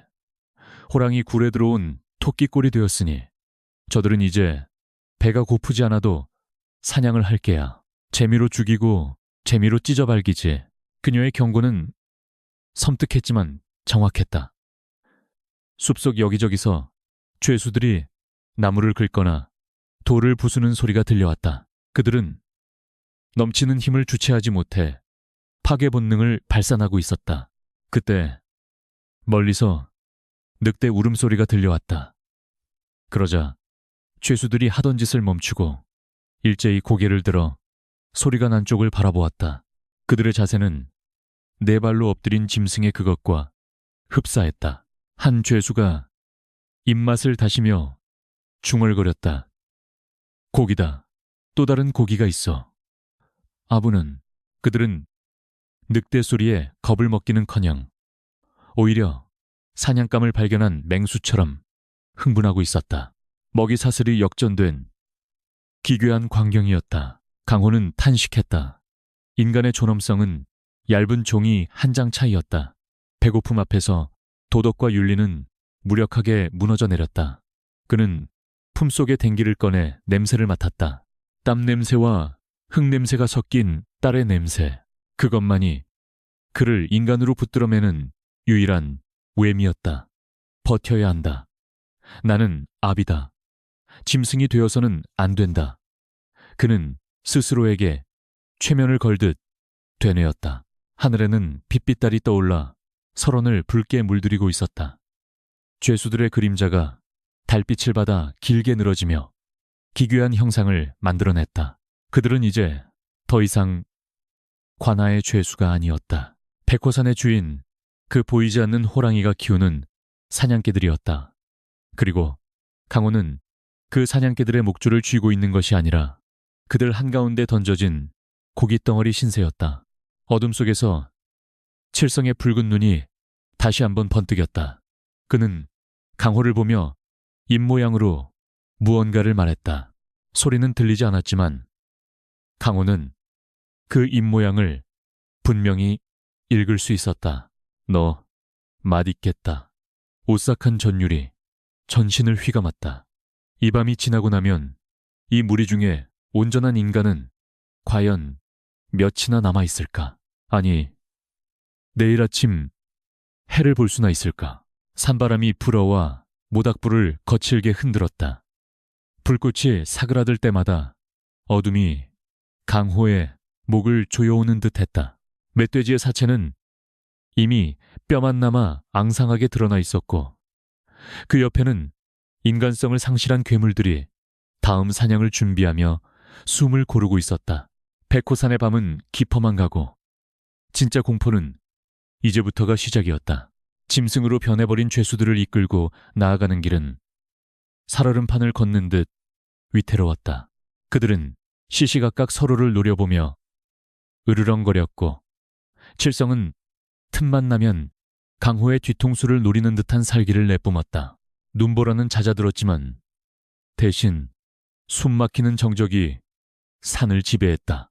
마침내 그들의 앞을 거대한 암벽이 가로막았다. 깎아지른 듯한 절벽 아래 사람의 입처럼 시커멓게 벌어진 동굴 입구가 보였다. 입구는 거대한 바위문으로 굳게 닫혀 있었고 그 표면에는 기괴한 부적과 붉은 글씨들이 어지럽게 새겨져 있었다. 여기다. 이곳이 바로 뼈 무덤, 호박혈이 흐르는 곳이야. 무당이 바위문을 더듬으며 감격에 겨운 목소리로 중얼거렸다. 그녀의 손끝이 닿는 곳마다 돌이 미세하게 진동하며 웅웅거리는 소리를 냈다. 하지만 문은 꿈쩍도 하지 않았다. 칠성이 달려들어 도끼로 바위를 내리찍었으나 쨍하는 소리와 함께 불꽃만 튀길 뿐 흠집 하나 나지 않았다. 열려라. 열리란 말이다. 칠성은 미친 듯이 발길질을 해대며 욕설을 퍼부었다. 그만두시오. 힘으로 열 수 있는 문이 아니오. 강호가 제지하자 칠성은 핏발선 눈으로 강호를 노려보았다. 그럼 어쩌란 말이냐. 내 놈이 길잡이니 방법을 알 것 아니냐. 칠성이 강호의 멱살을 잡고 흔들었다. 그의 악력은 이미 인간의 것이 아니어서 강호의 숨통을 끊어놓을 듯 조여왔다. 그때 무당이 낄낄거리며 그들 사이로 끼어들었다. 진정들 하게. 이 문은 산군의 허락 없이는 열리지 않아. 통행료를 내야지. 통행료 금이라도 바쳐야 한단 말이냐. 죄수들이 웅성거렸다. 무당은 고개를 저으며 품에서 낡은 단도 하나를 꺼내 바위 위에 올려놓았다. 생명에는 생명으로, 문을 열려면 눈을 가진 자의 피가 필요해. 피가 필요해. 탐욕에 눈멀지 않은 자, 영혼을 볼 수 있는 자의 피말일세. 그녀의 말인즉슨 자신을 제물로 바치라는 뜻이나 다름없었다. 죄수들의 시선이 일제히 무당에게 쏠렸다. 그들의 눈에는 망설임 대신 섬뜩한 사리가 번득였다. 늙은 무당 하나만 죽이면 보물을 얻을 수 있다는 계산이 순식간에 끝난 것이다. 하지만 무당은 묘한 말을 덧붙였다. 하지만 아무나 칼을 댄다고 문이 열리는 게 아니야. 가장 절박한 자가 그 칼을 잡아야 해. 그 순간 강호의 귓가에 윙하는 이명과 함께 익숙한 목소리가 들려왔다. 그것은 환청인지 아니면 산이 만들어낸 환각인지 분간할 수 없었다. 강호야. 그 목소리는 분명 관아에 있는 조대감의 목소리였다. 아니, 어쩌면 강호 자신의 내면 깊은 곳에 숨어있는 욕망의 목소리일지도 몰랐다. 시간이 멈춘 듯 주변의 소음이 사라지고 강호의 눈앞에는 병석에 누워 고통스러워하는 딸아이의 모습이 나타났다. 아비, 너무 아파요. 살려주세요. 아이의 애원하는 목소리가 강호의 심장을 후벼 팠다. 그리고 다시 조대감의 목소리가 속삭였다. 저 늙은 무당은 어차피 살 날이 얼마 남지 않았다. 그녀의 목숨 하나면 네 딸이 평생을 떵떵거리고 살 수 있다. 눈 딱 감고 베어라. 그것이 아비된 도리가 아니겠느냐. 악마의 달콤한 속삭임이었다. 강호의 시선이 무당이 올려둔 단도로 향했다. 저 칼로 무당의 목을 긋고 피를 뿌리면 이 지옥 같은 가난과 고통에서 벗어날 수 있다.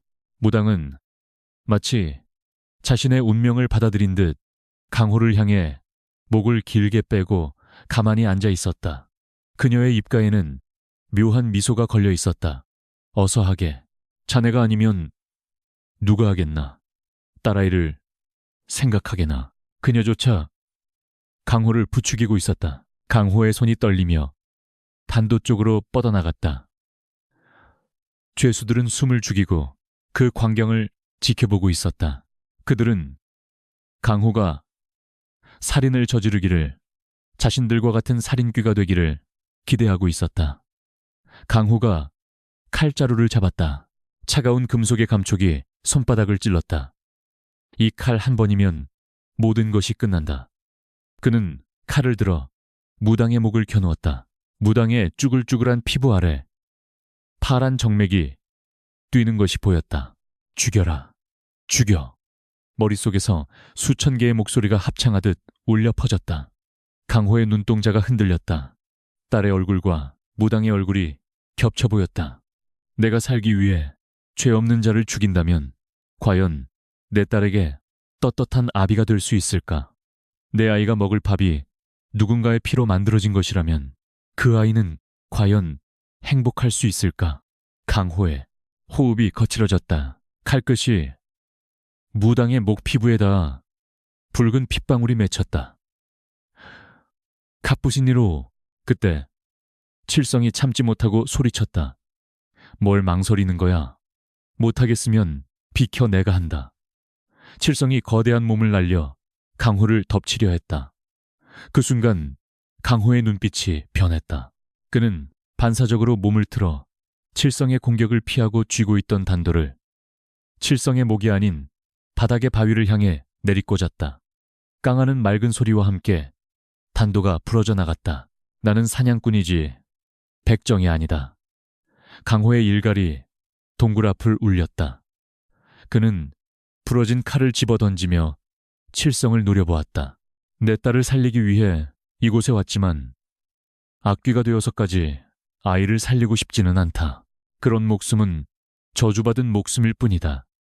강호의 선언에 칠성은 멍하니 그를 바라보다가 이내 비웃음을 터뜨렸다. 위선자놈 내 놈의 그 잘난 도덕심 때문에 내 딸은 죽을 거다. 칠성은 이성을 잃고 강호에게 달려들었다. 강호는 재빨리 자세를 낮춰 칠성의 허리를 껴안고 바닥으로 굴렀다. 덩치 차이가 컸지만 기술과 경험은 강호가 위였다. 두 사람은 눈밭을 뒹굴며 엉겨붙었다. 칠성의 주먹이 강호의 얼굴을 강타했고 강호는 칠성의 팔을 꺾으며 저항했다. 죄수들은 누구의 편도 들지 않고 낄낄거리며 싸움 구경을 했다. 그들에게는 이 모든 것이 산군이 베푼 유희에 불과했다. 죽어버려. 칠성이 강호의 목을 조르며 침을 튀겼다. 강호의 시야가 흐려지기 시작했다. 숨이 막혀오고 힘이 빠졌다. 이대로 죽는 것인가? 그때 닫혀있던 바위문에서 웅장한 소리가 들려왔다. 구구구구. 땅이 흔들리고 바위문이 서서히 움직이기 시작했다. 싸우던 두 사람도 구경하던 죄수들도 모두 동작을 멈추고 문을 바라보았다. 문은 피를 바르지 않았음에도 열리고 있었다. 무당이 미친 듯이 웃어댔다. 열렸다. 열렸어. 산군께서 답을 들으셨다. 피가 아닌 유혹을 뿌리친 강호의 의지가 열쇠였던 것일까? 아니면 그저 때가 되어 열린 것일까? 육중한 바위가 옆으로 밀려나자 그 안에서 눈을 멀게 할 만큼 찬란한 황금빛과 함께 썩은 피냄새가 동시에 뿜어져 나왔다. 열린 문틈으로 보이는 광경은 충격적이었다. 금은 보화가 산처럼 쌓여 있었지만 그 바닥에는 수많은 해골이 깔려 있었다. 그리고 동굴 중앙에는 마치 살아있는 듯 붉게 맥동하는 거대한 호박석 기둥이 서 있었다. 저것이 바로 호박혈이었다. 칠성은 강호의 목을 놓고 벌떡 일어났다. 보물이다. 진짜 보물이야. 그는 강호를 내팽개치고 동굴 안으로 뛰어들어갔다. 다른 죄수들도 환호성을 지르며 칠성의 뒤를 따랐다. 그들은 서로를 밀치고 밟으며 좁은 입구로 쇄도했다. 강호는 기침을 하며 겨우 몸을 일으켰다. 목에는 칠성의 손자국이 선명하게 남아있었다. 무당이 강호에게 다가와 손을 내밀었다. 자네는 살았구먼. 가장 어려운 시험을 통과했어. 하지만 기억하게. 문을 연 것은 자네지만 닫는 것도 자네 몫이야. 강호는 무당의 손을 뿌리치고 동굴을 바라보았다. 저 안에 딸을 살릴 약이 있다. 하지만 저곳은 무덤이다. 들어가는 순간 다시는 나올 수 없는 아기도다. 그럼에도 그는 가야만 했다. 강호는 비틀거리는 걸음으로 동굴을 향해 걸어갔다. 그의 등 뒤로 다시 눈보라가 몰아치기 시작했다. 마치 퇴로를 차단하려는 듯이 동굴 안으로 들어선 강호는 숨이 턱 막히는 것을 느꼈다. 공기 자체가 달랐다. 끈적하고 뜨거운 공기가 피부에 달라붙었다. 앞서 들어간 죄수들은 이미 보석 더미 위를 뒹굴며 춤을 추고 있었다. 칠성은 호박석 기둥을 껴안고 볼을 비비며 황홀경에 빠져 있었다. 다 내 거야. 아무도 못 줘. 내가 왕이다. 그들의 모습은 인간이라기보다는 탐욕이라는 질병에 감염된 구더기 떼 같았다. 하지만 강호의 눈에는 다른 것이 보였다. 보석 더미 사이사이에 숨겨진 날카로운 뼈들과 천장에 매달린 거대한 종유석들이 마치 짐승의 송곳니처럼 그들을 겨누고 있다는 것을. 이곳은 보물창고가 아니라 거대한 짐승의 위장이었다. 그리고 이제 곧 소화가 시작될 터였다. 모두 건드리지 마시오. 함정이요 강호가 소리쳤지만 그의 목소리는 탐욕의 광기에 묻혀버렸다. 갑자기 동굴 입구가 쿵 하는 소리와 함께 닫혔다. 완전한 어둠이 찾아오는가 싶더니 호박석 기둥에서 붉은 빛이 뿜어져 나와 동굴 내부를 핏빛으로 물들였다. 죄수들의 웃음소리가 뚝 그쳤다. 어둠 속에서 무언가 거대한 것이 움직이는 소리가 들렸다. 크르르르, 바위가 긁히는 소리, 혹은 짐승이 목을 울리는 소리. 죄수들은 그제야 보석에서 손을 떼고 주위를 둘러보았다. 호박석 기둥 뒤 그림자 속에서 집채만한 호랑이의 형상이 서서히 걸어 나오고 있었다. 놈은 한쪽 눈에 긴 흉터가 있었고 남은 한쪽 눈은 지옥불처럼 이글거리고 있었다. 산군이 마침내 모습을 드러낸 것이다. 그 압도적인 위용 앞에 칠성조차 오줌을 지리며 주저앉았다. 도끼를 든 손이 사시나무 떨듯 떨렸다. 호랑이는 공격 자세를 취하지도 으르렁거리지도 않았다. 그저 오만할 정도로 당당하게 그들을 내려다보고 있을 뿐이었다. 마치 자신의 식탁에 차려진 음식을 음미하듯이 강호는 본능적으로 무당을 자신의 등 뒤로 숨겼다. 그리고 천천히 뒷걸음질 치며 출구를 찾았지만 굳게 닫힌 돌문은 꿈쩍도 하지 않았다. 호랑이의 시선이 강호에게 머물렀다. 수백 년을 살아온 현자, 혹은 모든 것을 꿰뚫어보는 신의 눈빛이었다.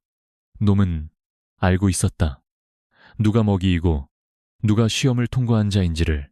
동굴 안을 가득 메운 것은 숨막힐 듯한 침묵과 비릿한 피냄새, 그리고 호박석 기둥이 뿜어내는 기묘한 붉은 빛뿐이었다. 집채만한 산군이 그 거대한 앞발을 내딛자 바닥이 울리고 콧김이 뿜어져 나올 때마다 동굴 안의 공기가 뜨겁게 요동쳤다. 죄수들은 그 압도적인 위용에 눌려 비명조차 지르지 못하고 바닥에 납작 엎드렸다. 칠성 또한 도끼를 든 손을 바들바들 떨며 뒷걸음질 쳤다. 눈앞의 존재는 단순한 맹수가 아니었다. 수백 년간 이 산을 지배해온 신이자 죽음을 관장하는 사신 그 자체였다. 하지만 호랑이는 당장 달려들어 그들을 찢어발기는 대신 유유히 걸어와 호박석 기둥 아래 웅크리고 앉았다. 그 모습은 마치 자신의 안방에 들어온 불청객들을 느긋하게 구경하려는 왕의 자태와도 같았다. 놈의 외눈은 지그시 감겨 있었지만 그 사이로 흘러나오는 황금빛 안광은 죄수들의 일거수일투족을 감시하고 있었다. 무당이 강호의 옷자락을 잡고 속삭였다. 아직 식사 시간이 아니야. 고기가 더 익기를 기다리는 게지. 아주 푹 익어 문드러지기를. 그때 동굴 중앙의 호박석 기둥에서 뚝, 뚝 하는 소리가 들려왔다. 기둥에 갈라진 틈 사이로 끈적하고 붉은 액체가 흘러내려 바닥에 고이기 시작했다. 그것이 바로 전설 속의 호박혈이었다. 그 액체에서는 형언할 수 없는 달콤하고 매혹적인 향기가 뿜어져 나왔다. 마치 잘 익은 과일 향과 갓 잡은 짐승의 피냄새, 그리고 어머니의 전내를 섞어놓은 듯한 그 향기는 엎드려 있던 죄수들의 코끝을 자극했다. 공포에 질려있던 그들의 눈동자가 다시금 탐욕으로 흔들리기 시작했다. 저것만 마시면. 한 죄수가 홀린 듯이 중얼거렸다. 호박혈을 마시면 불로장생하고 천하무적의 힘을 얻는다는 전설이 그들의 뇌리를 지배했다. 눈앞의 호랑이가 주는 공포보다 눈앞의 보물이 주는 유혹이 더 컸다.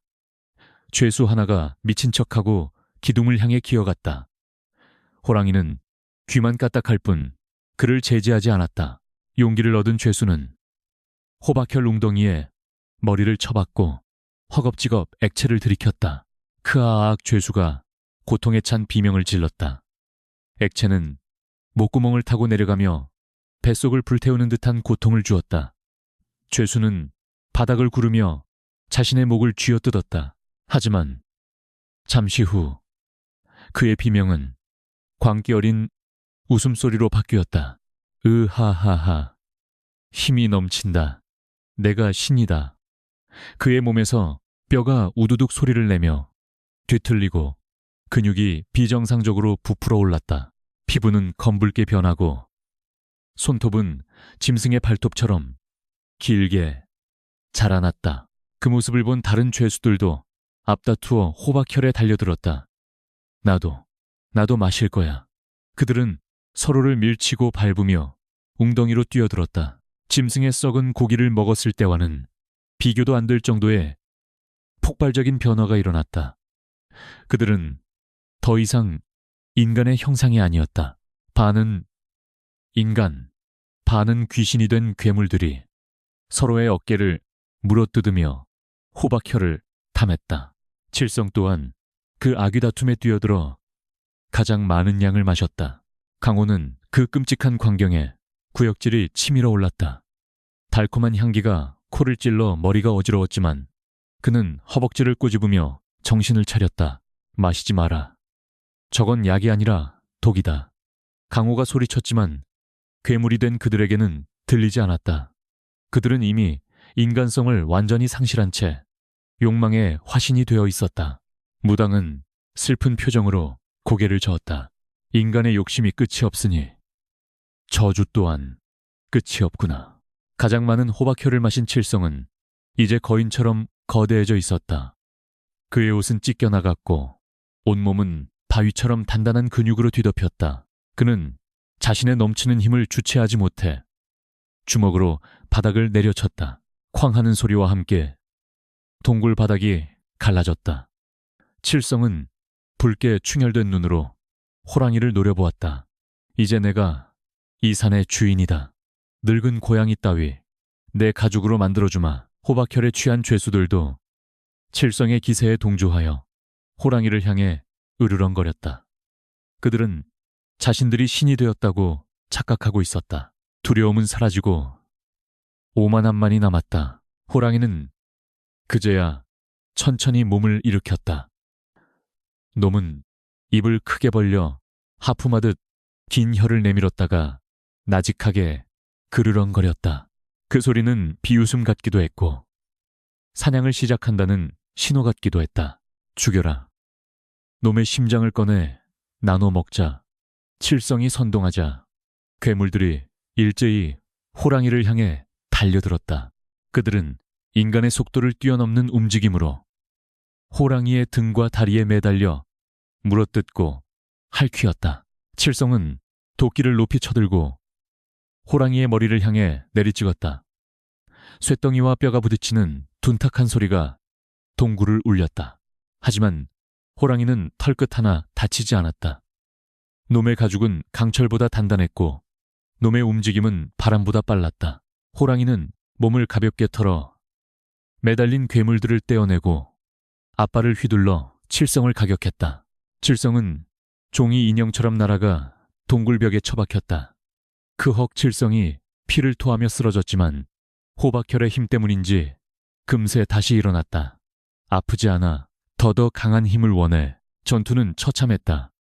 아니, 그것은 전투가 아니라 일방적인 학살이었다. 호랑이는 발톱을 세우지도 않고 그저 덩치와 힘으로만 그들을 제압했다. 하지만 괴물들은 고통을 느끼지 못하는 듯 팔이 잘려나가도 웃으며 달려들었다. 동굴 바닥은 순식간에 피와 잘린 신체 부위들로 뒤덮였다. 호박혈 웅덩이는 죄수들의 피와 섞여 더욱 검붉게 변해갔다. 강호는 무당을 보호하며 구석진 바위 틈에 몸을 숨겼다. 이 광란의 도가니 속에서 살아남을 방법은 눈에 띄지 않는 것뿐이었다. 그는 호랑이의 눈을 보았다. 놈은 분노하지 않았다. 오히려 즐기고 있었다. 인간들이 스스로 탐욕에 먹혀 괴물이 되고 그 괴물이 되어 파멸해가는 과정을 감상하고 있는 것이었다. 저놈들은 죽어서도 이 산을 벗어나지 못해 영원히 산군의 장난감으로 남게 될 거야. 무당이 덜덜 떨며 말했다. 강호는 품속에 댕기를 꺼내 꽉 쥐었다. 딸아, 아비가 지켜줄게. 아비는 저렇게 되지 않을 거야. 그의 간절한 기도가 피비린내 나는 동굴 속에 조용히 울려 퍼졌다. 그때 칠성이 다시 한번 포효하며 호랑이에게 달려들었다. 이번에는 혼자가 아니었다. 남은 죄수들이 한 덩어리가 되어 호랑이를 덮쳤다. 수적 우세와 죽음을 모르는 광기가 호랑이를 잠시 주춤하게 만들었다. 호랑이의 몸에 생채기가 나고 피가 흘렀다. 신성해 보이던 털가죽이 더러워지자 호랑이의 외눈에서 처음으로 분노의 불길이 치솟았다. 크아앙 호랑이가 진짜 포효를 터뜨렸다. 동굴 전체가 무너져 내릴 듯 진동했고 천장의 종유석들이 비오듯 쏟아져 내렸다. 그 소리에는 맹수의 위험을 넘어선 천재지변과 같은 파괴력이 담겨 있었다. 죄수들은 고막이 터져나가는 고통에 바닥을 뒹굴었다. 이제 장난은 끝났다. 산군의 진짜 처형이 시작되려 하고 있었다. 강호는 귀를 막고 웅크린 채 그 파동을 견뎌냈다. 호랑이의 기세가 바뀌었다. 공기 중의 압력이 달라졌다. 숨을 쉬는 것조차 힘들 정도로 무거운 살기가 동굴을 짓눌렀다. 칠성은 비틀거리며 일어났지만 그의 눈빛에서도 처음으로 공포가 보였다. 그는 깨달았다. 자신이 마신 호박혈 따위는 산군이 가진 힘의 지극히 일부 부스러기에 불과하다는 것을. 호랑이는 천천히 입을 벌렸다. 그 안에서 푸른 화염 같은 기운이 일렁였다. 놈은 더 이상 육체로 싸우지 않을 작정이었다. 영혼까지 태워버릴 산신의 분노가 그들에게 쏟아질 찰나였다. 강호는 직감적으로 알았다.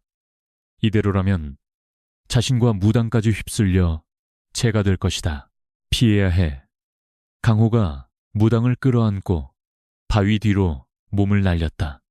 그 순간 호랑이의 입에서 눈부신 섬광이 뿜어져 나왔다. 세상의 모든 소리를 집어삼킨 듯한 굉음과 함께 동굴 안은 하얀 빛으로 뒤덮였다. 섬광이 휩쓸고 지나간 동굴 안은 지옥의 풍경 그 자체였다. 눈을 뜰 수 없을 만큼 강렬했던 빛이 사라지자 코를 찌르는 매캐한 살타는 냄새와 피비린내가 진동했다. 거만하게 날뛰던 괴물들의 포효는 사라지고 짐승의 단말마와 같은 처절한 신음만이 바닥을 기어다녔다. 산군의 입김 한 번에 그토록 자랑하던 그들의 근육과 힘은 녹아내린 촛농처럼 흉측하게 무너져 내렸다. 호박혈의 저주는 그제야 본색을 드러냈다. 죄수들이 마신 붉은 액체는 힘의 원천이 아니라 그들의 오장육부를 태우는 염산과도 같았다. 뜨거워 뱃속이 타들어가 놈들은 바닥을 뒹굴며 자신의 배를 움켜쥐고 피를 토했다. 토해낸 피 속에는 녹아버린 내장 조각들이 섞여 있었다. 겉모습은 호랑이와 비슷하게 변했을지 몰라도 그 속은 인간의 나약한 육체 그대로였기에 감당할 수 없는 에너지가 그들을 안에서부터 파괴하고 있었다. 그 아비규환 속에서 산군은 유유히 걸음을 옮겼다. 놈의 발이 닿는 곳마다 피 웅덩이가 출렁였지만 놈의 털가죽에는 피 한 방울 묻지 않았다. 호랑이는 고통에 몸부림치는 죄수 하나에게 다가갔다. 죄수는 살려달라는 눈빛으로 호랑이를 올려다보았으나 호랑이는 무심하게 앞발을 들어 죄수의 머리를 밟았다. 파삭, 마른 장작이 부러지는 소리와 함께 고통스러운 신음이 뚝 끊겼다. 그것은 잔인한 사륙이라기보다 더러워진 땅을 청소하는 무심한 행위처럼 보였다. 가장 끈질긴 생명력을 가진 것은 역시 칠성이었다. 그는 하반신이 바위 잔해에 깔려 으스러졌음에도 불구하고 상반신만으로 기어서 호박석 기둥을 향해 가고 있었다. 전신이 불에 타 문드러졌지만 탐욕에 대한 집착만은 불길보다 더 뜨거웠다. 내 거야. 다 내 거야. 아무도 못 가져. 그는 뼈가 드러난 손으로 바닥에 흩어진 금덩이를 긁어모아 품에 안았다. 죽음이 코앞에 닥쳤음에도 황금에 대한 미련을 버리지 못하는 그 모습은 가련하다 못해 혐오스러웠다. 호랑이가 칠성의 앞을 가로막았다. 거대한 그림자가 칠성을 덮쳤다. 칠성은 고개를 들어 호랑이를 노려보았다. 그의 눈은 이미 광기로 인해 초점을 잃은 상태였다. 비켜, 이 짐승 새끼야. 내가 왕이야. 내가 신이라고. 칠성은 손에 쥔 금덩이를 호랑이에게 던지며 발악했다. 금덩이는 호랑이의 가슴에 맞고 힘없이 튕겨나갔다. 호랑이는 칠성을 내려다보며 콧방귀를 뀌었다. 그때 바위 뒤에 숨어있던 무당이 비틀거리며 걸어 나왔다. 그녀의 모습은 이전과 완전히 달라져 있었다. 굽었던 허리는 꼿꼿하게 펴져 있었고 백탁되었던 눈동자는 기이한 푸른 빛을 발하고 있었다. 그녀는 더 이상 늙고 병든 노파가 아니었다. 산군의 의지를 대변하는 신의 그릇이었다. 어리석은 중생아, 내 놈이 쥐고 있는 것은 금이 아니라 돌덩이요. 내 놈이 마신 것은 생명이 아니라 업보로다. 무당의 입에서 흘러나오는 목소리는 수십 명의 남자가 동시에 말하는 듯 웅장하게 울려 퍼졌다. 닥쳐 닥쳐 칠성은 절규하며 남은 한 팔로 호랑이의 다리를 붙잡고 늘어졌다. 호랑이는 더 이상 자비를 베풀지 않았다. 놈은 입을 크게 벌려 칠성의 상반신을 단숨에 물었다. 우두둑 끔찍한 파열음과 함께 칠성의 몸이 허공에 들렸다가 이내 헌 집신처럼 바닥에 내동댕이 쳐졌다. 악명 높았던 살인귀이자 탐욕의 화신이었던 칠성의 최후는 짐승의 먹잇감, 그 이상도 이하도 아니었다. 동굴 안은 다시 정적에 휩싸였다. 죄수들은 모두 숨이 끊어졌거나 움직일 수 없는 고깃덩어리가 되어 있었다. 호랑이는 피 묻은 입가를 혀로 핥으며 천천히 고개를 돌렸다. 놈의 시선이 바위 뒤에 숨어있던 강호에게 꽂혔다. 강호는 숨이 텄을 것만 같았다. 이제 심판의 순서가 자신에게 돌아온 것이다. 도망칠 곳도 싸울 힘도 없었다. 남은 것은 오직 하나뿐이었다.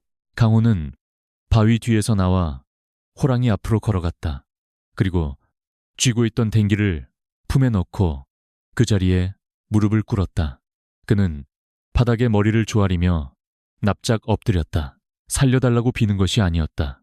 대자연의 압도적인 힘 앞에, 그리고 죄를 심판하는 신성한 존재 앞에 표하는 경외심이자 복종의 표시였다. 죽이시려거든 죽이소서. 인간의 욕심이 산을 더럽혔으니 그 죄를 묻는다면 달게 받겠나이다. 호랑이는 강호에게 천천히 다가왔다. 놈의 거친 숨소리가 강호의 정수리 위에서 들려왔다. 강호는 눈을 감고 처분을 기다렸다.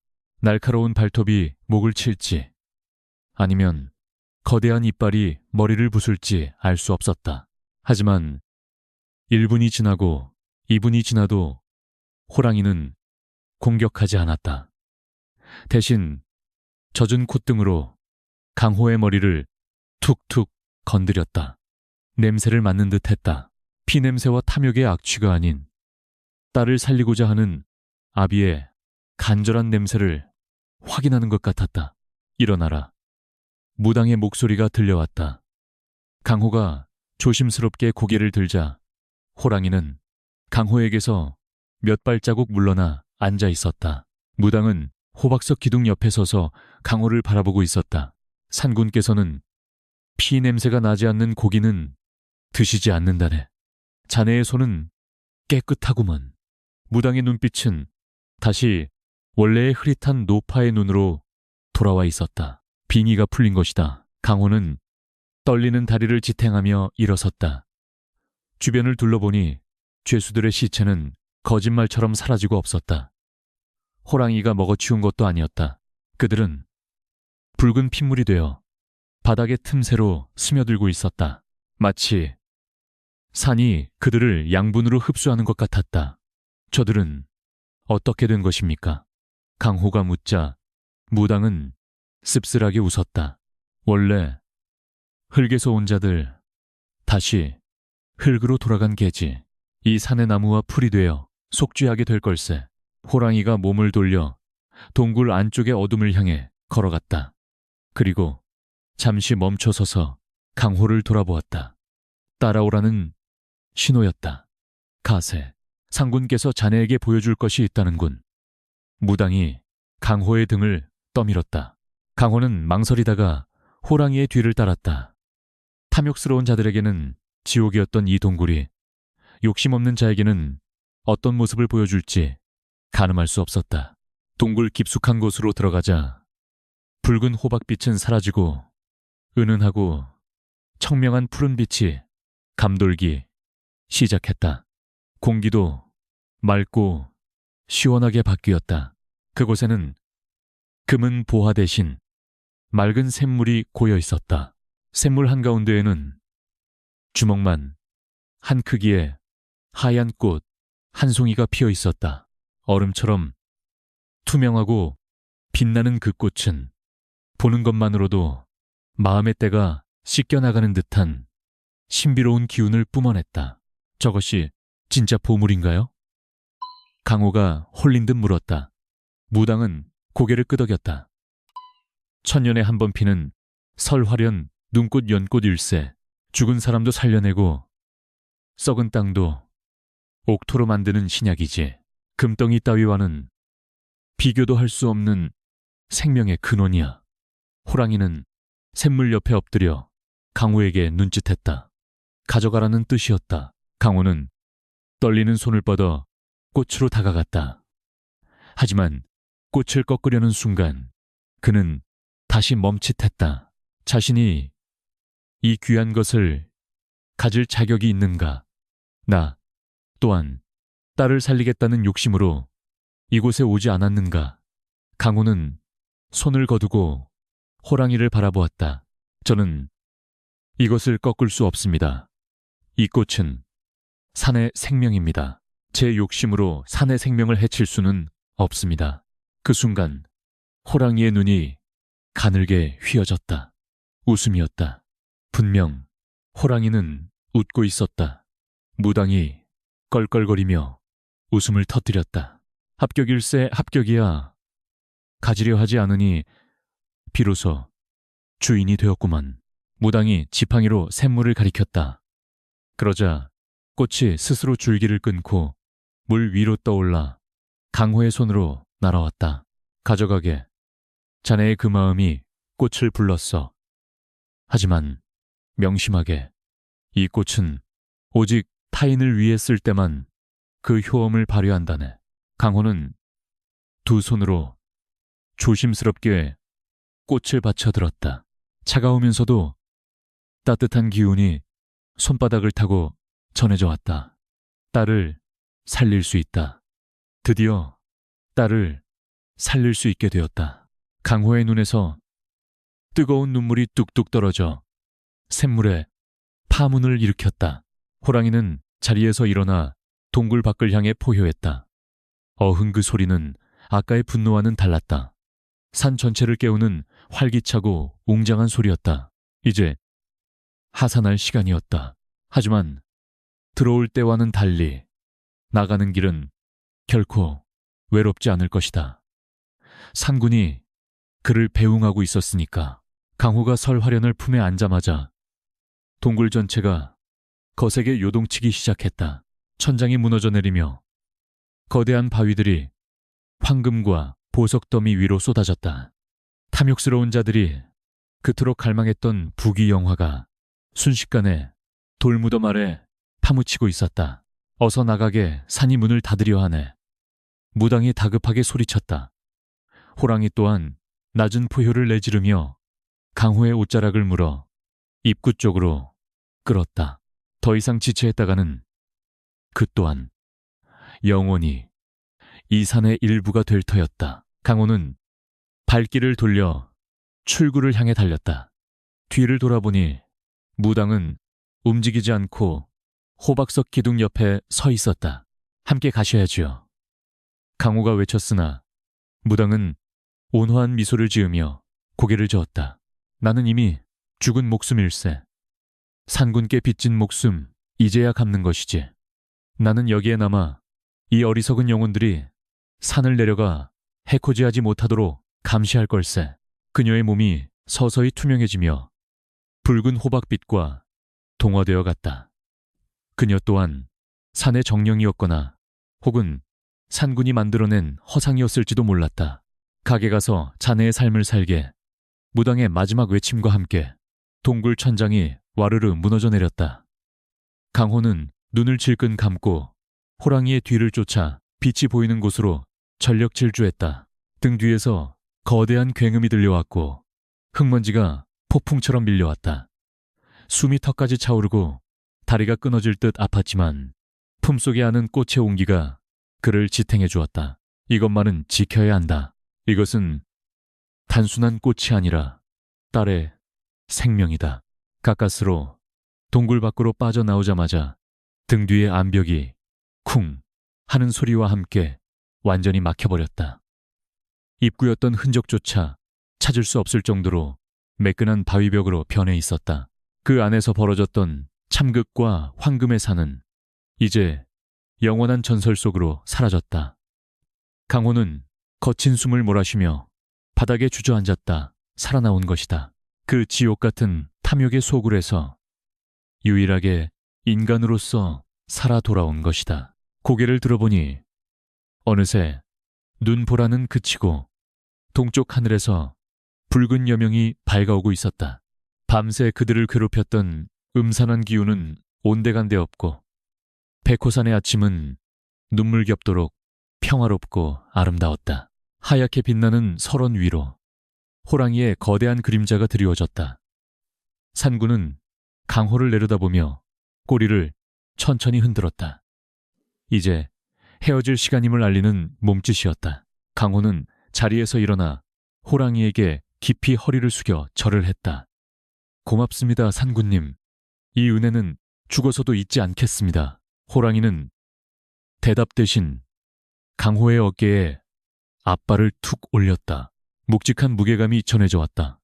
그것은 격려이자 다시는 산을 넘보지 말라는 무언의 경고였다. 호랑이는 몸을 돌려 안개 자욱한 숲속으로 걸어 들어갔다. 몇 걸음 떼지 않아 놈의 모습은 안개와 하나가 되어 사라졌다. 눈 위에는 발자국 하나 남지 않았다. 마치 처음부터 존재하지 않았던 것처럼 홀로 남겨진 강호는 산을 내려가기 시작했다. 올라올 때는 가시덤불과 절벽이 가로막던 험한 길이었으나 내려가는 길은 놀랍도록 순탄했다. 짐승들도 길을 비켜주는 듯 숲은 고요했고 나뭇가지들은 부드럽게 휘어져 길을 터주었다. 강호는 품속의 꽃을 수시로 확인했다. 차가운 겨울바람 속에서도 설화려는 시들지 않고 은은한 빛을 뿜어내며 그의 가슴을 따뜻하게 데워주었다. 하산하는 동안 강호는 많은 생각을 했다. 함께 올라왔던 10명의 죄수들, 그리고 칠성. 그들은 무엇을 위해 그토록 발버둥 쳤는가? 황금은 돌이 되고 생명은 재가 되었다.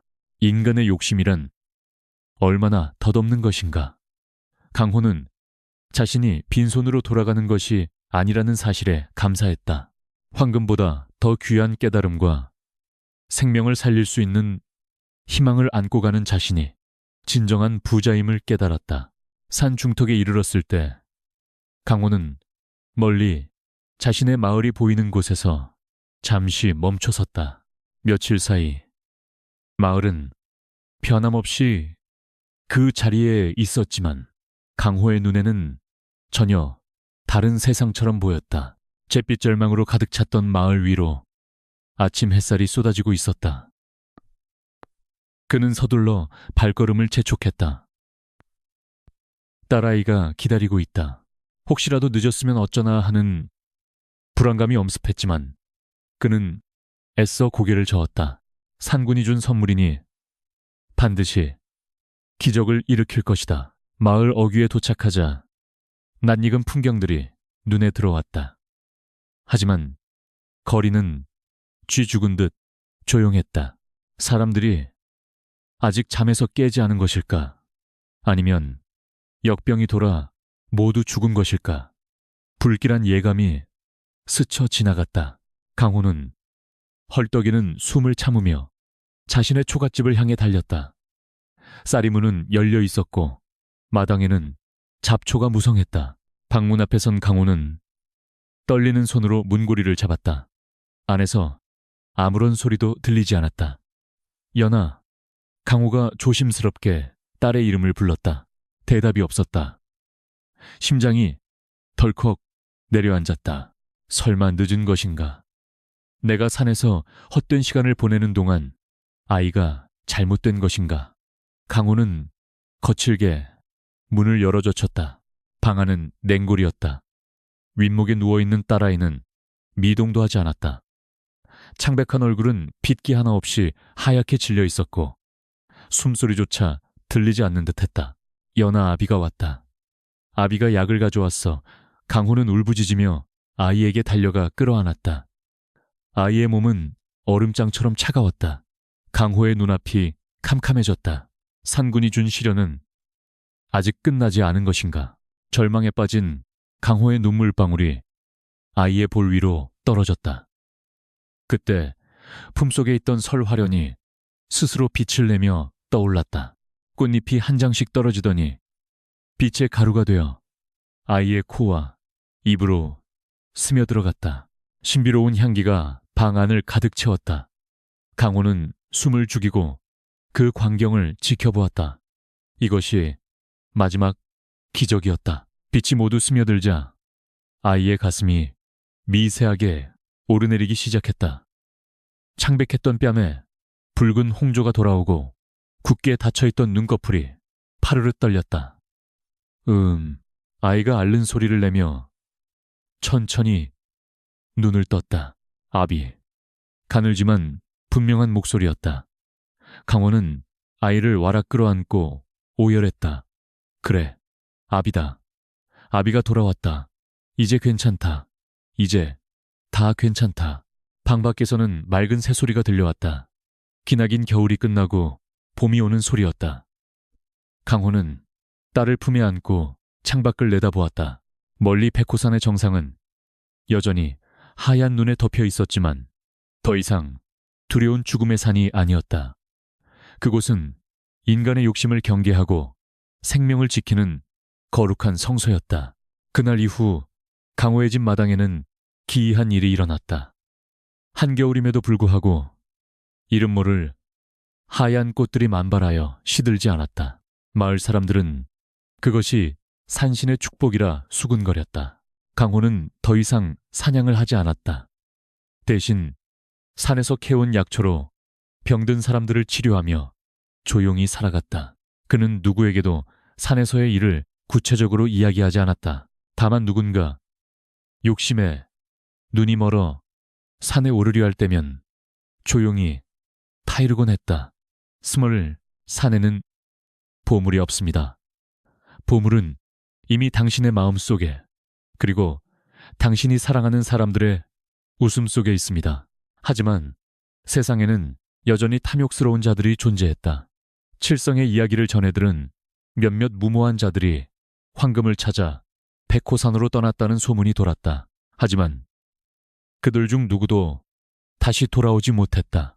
강호는 그 소식을 들을 때마다 백호산 쪽을 바라보며 쓸쓸한 미소를 지을 뿐이었다. 산군은 여전히 그곳에 있다. 그리고 굶주린 호랑이는 언제나 시험할 준비가 되어 있었다. 강호는 건강해진 딸의 손을 잡고 마당을 거닐었다. 아비, 저 산에는 진짜 호랑이가 살아. 딸의 천진난만한 질문에 강호는 아이의 머리를 쓰다듬으며 대답했다. 그럼 살고 말고 아주 무섭지만 아주 공평한 호랑이가 살지. 아이의 웃음소리가 담장을 넘어 퍼져나갔다. 그것은 강호가 얻은 진짜 보물의 소리였다. 세월은 유수와 같이 흘러 강산이 3번이나 바뀌었다. 한때 피비린내 나는 비극과 탐욕의 무대였던 백호산 아래 마을은 이제 평화로운 약초 마을로 변모해 있었다. 그 중심에는 백발이 성성한 노인이 된 강호가 있었다. 그는 더 이상 사냥을 하지 않았으나 산의 지리와 약초에 대해서는 신선과 같은 지혜를 가지고 있어 백호산의 신의 전이라 불리며 사람들의 존경을 받았다. 그의 집 마당에는 사시사철 시들지 않는 하얀 꽃들이 만발하여 마을 사람들은 그 꽃향기를 맡는 것만으로도 병이 낫는다 하여 신성시 여겼다. 강호의 딸 연희는 어느새 장성하여 혼인을 하고 토끼 같은 자식들을 낳아 기르고 있었다. 아이들이 마당에서 뛰어노는 모습을 볼 때마다 강호는 먼 옛날 산군과의 약속을 떠올렸다. 욕심을 버리고 얻은 생명이 이토록 풍성한 결실을 맺은 것이다.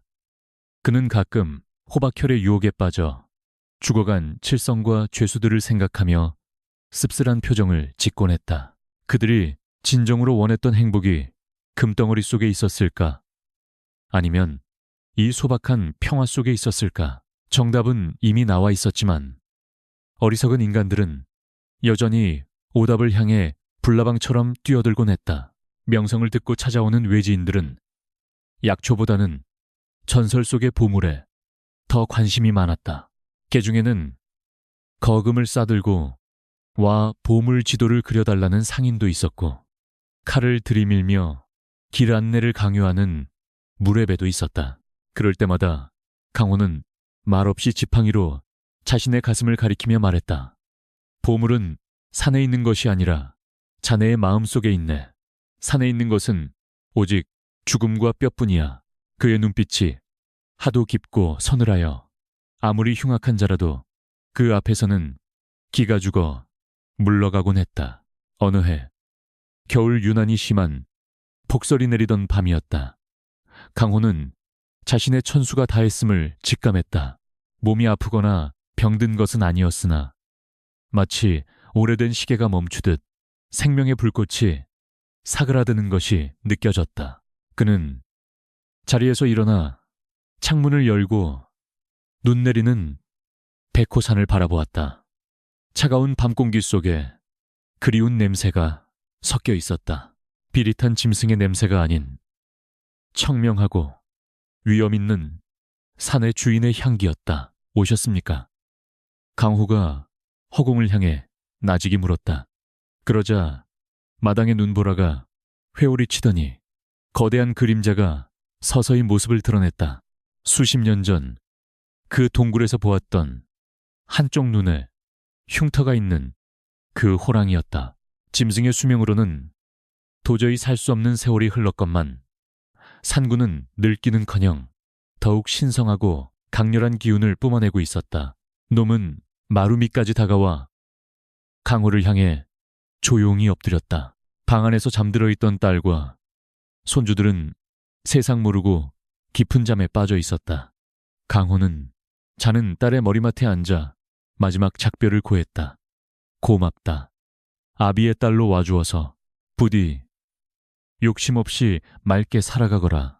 그는 낡은 옷을 정갈하게 차려입고 지팡이 하나만을 짚은 채 방문을 나섰다. 평생을 지켜온 집을 떠나는 발걸음에는 조금의 미련도 두려움도 없었다. 마당으로 내려선 강호는 호랑이의 목을 끌어안고 털에 얼굴을 묻었다. 거칠지만 따뜻한 감촉이 전해져 왔다. 오래 기다리게 했군요. 부림은 이제 빚을 갚으러 갈 시간입니다. 산구는 낮은 울음소리로 대답하며 몸을 일으켰다. 강호는 호랑이의 등에 올라타지 않고 놈의 옆에 나란히 서서 걸음을 옮겼다. 주인과 하인이 아닌 오랜 벗과 함께 떠나는 여행길이었다. 마을 어귀를 벗어나 산길로 접어들자 눈보라가 거짓말처럼 멈추고 달빛이 길을 비추었다. 강호의 육신은 늙고 병들었으나 그의 영혼은 그 어느 때보다 가볍고 자유로웠다. 산을 오르는 동안 그는 자신이 밟았던 모든 흙과 나무 바람에게 작별을 고했다. 산은 침묵으로 그를 맞이했다. 그 침묵은 죽음의 공포가 아니라 어머니의 품과 같은 안식이었다. 다음날 아침 마을 사람들은 강호가 사라진 것을 알게 되었다. 방 안에는 그가 평소 입던 옷가지와 딸에게 남긴 편지 한 통만이 덩그러니 놓여 있었다. 사람들은 그가 약초를 캐러 갔다가 실족했을 것이라며 산을 뒤졌지만 그 어디에서도 강호의 시신이나 흔적을 찾을 수 없었다. 다만 백호산의 가장 높은 봉우리인 천왕봉 정상 바위 위에 강호가 평소 짚고 다니던 지팡이가 꽂혀 있었다는 이야기만이 전해졌다. 지팡이가 꽂힌 자리 주변에는 한겨울에도 기이할 정도로 붉은 꽃들이 만발해 있었다고 한다.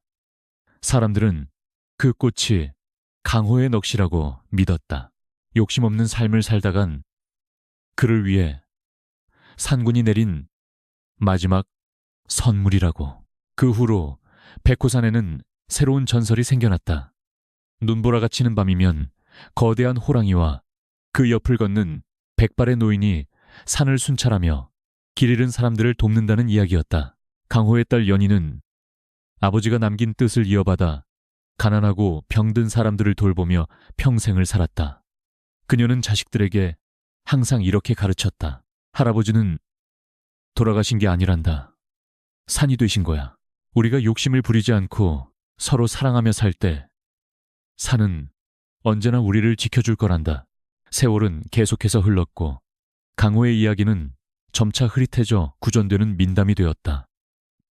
하지만 백호산은 여전히 그 자리에 웅장하게 솟아올라 인간 세상을 내려다보고 있었다. 황금을 찾아 산에 오르는 어리석은 자들은 여전히 있었고 그들은 하나같이 산군 호랑이의 시험대에 올랐다. 누군가는 영영 돌아오지 못했고 누군가는 빈손으로 돌아와 미친 사람처럼 호랑이의 눈을 보았다며 헛소리를 했다. 그러나 개 중에 아주 드물게 욕심을 비우고 산에 오른 자만이 산삼을 캐거나 길을 잃지 않고 무사히 돌아올 수 있었다. 그들은 하나같이 입을 모아 말했다. 산속 깊은 곳에서 은은한 약초 향기가 났고 어디선가 인자한 노인의 기침 소리가 들려왔다고.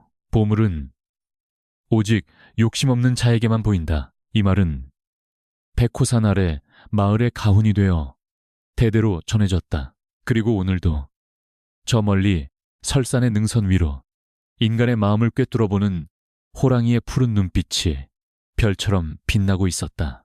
그 눈빛은 경고이자 동시에 올바르게 살아가는 이들을 위한 등불이었다. 이야기는 여기서 끝이 나지만 호랑이의 시험은 인간의 탐욕이 존재하는 한 영원히 계속될 것이다.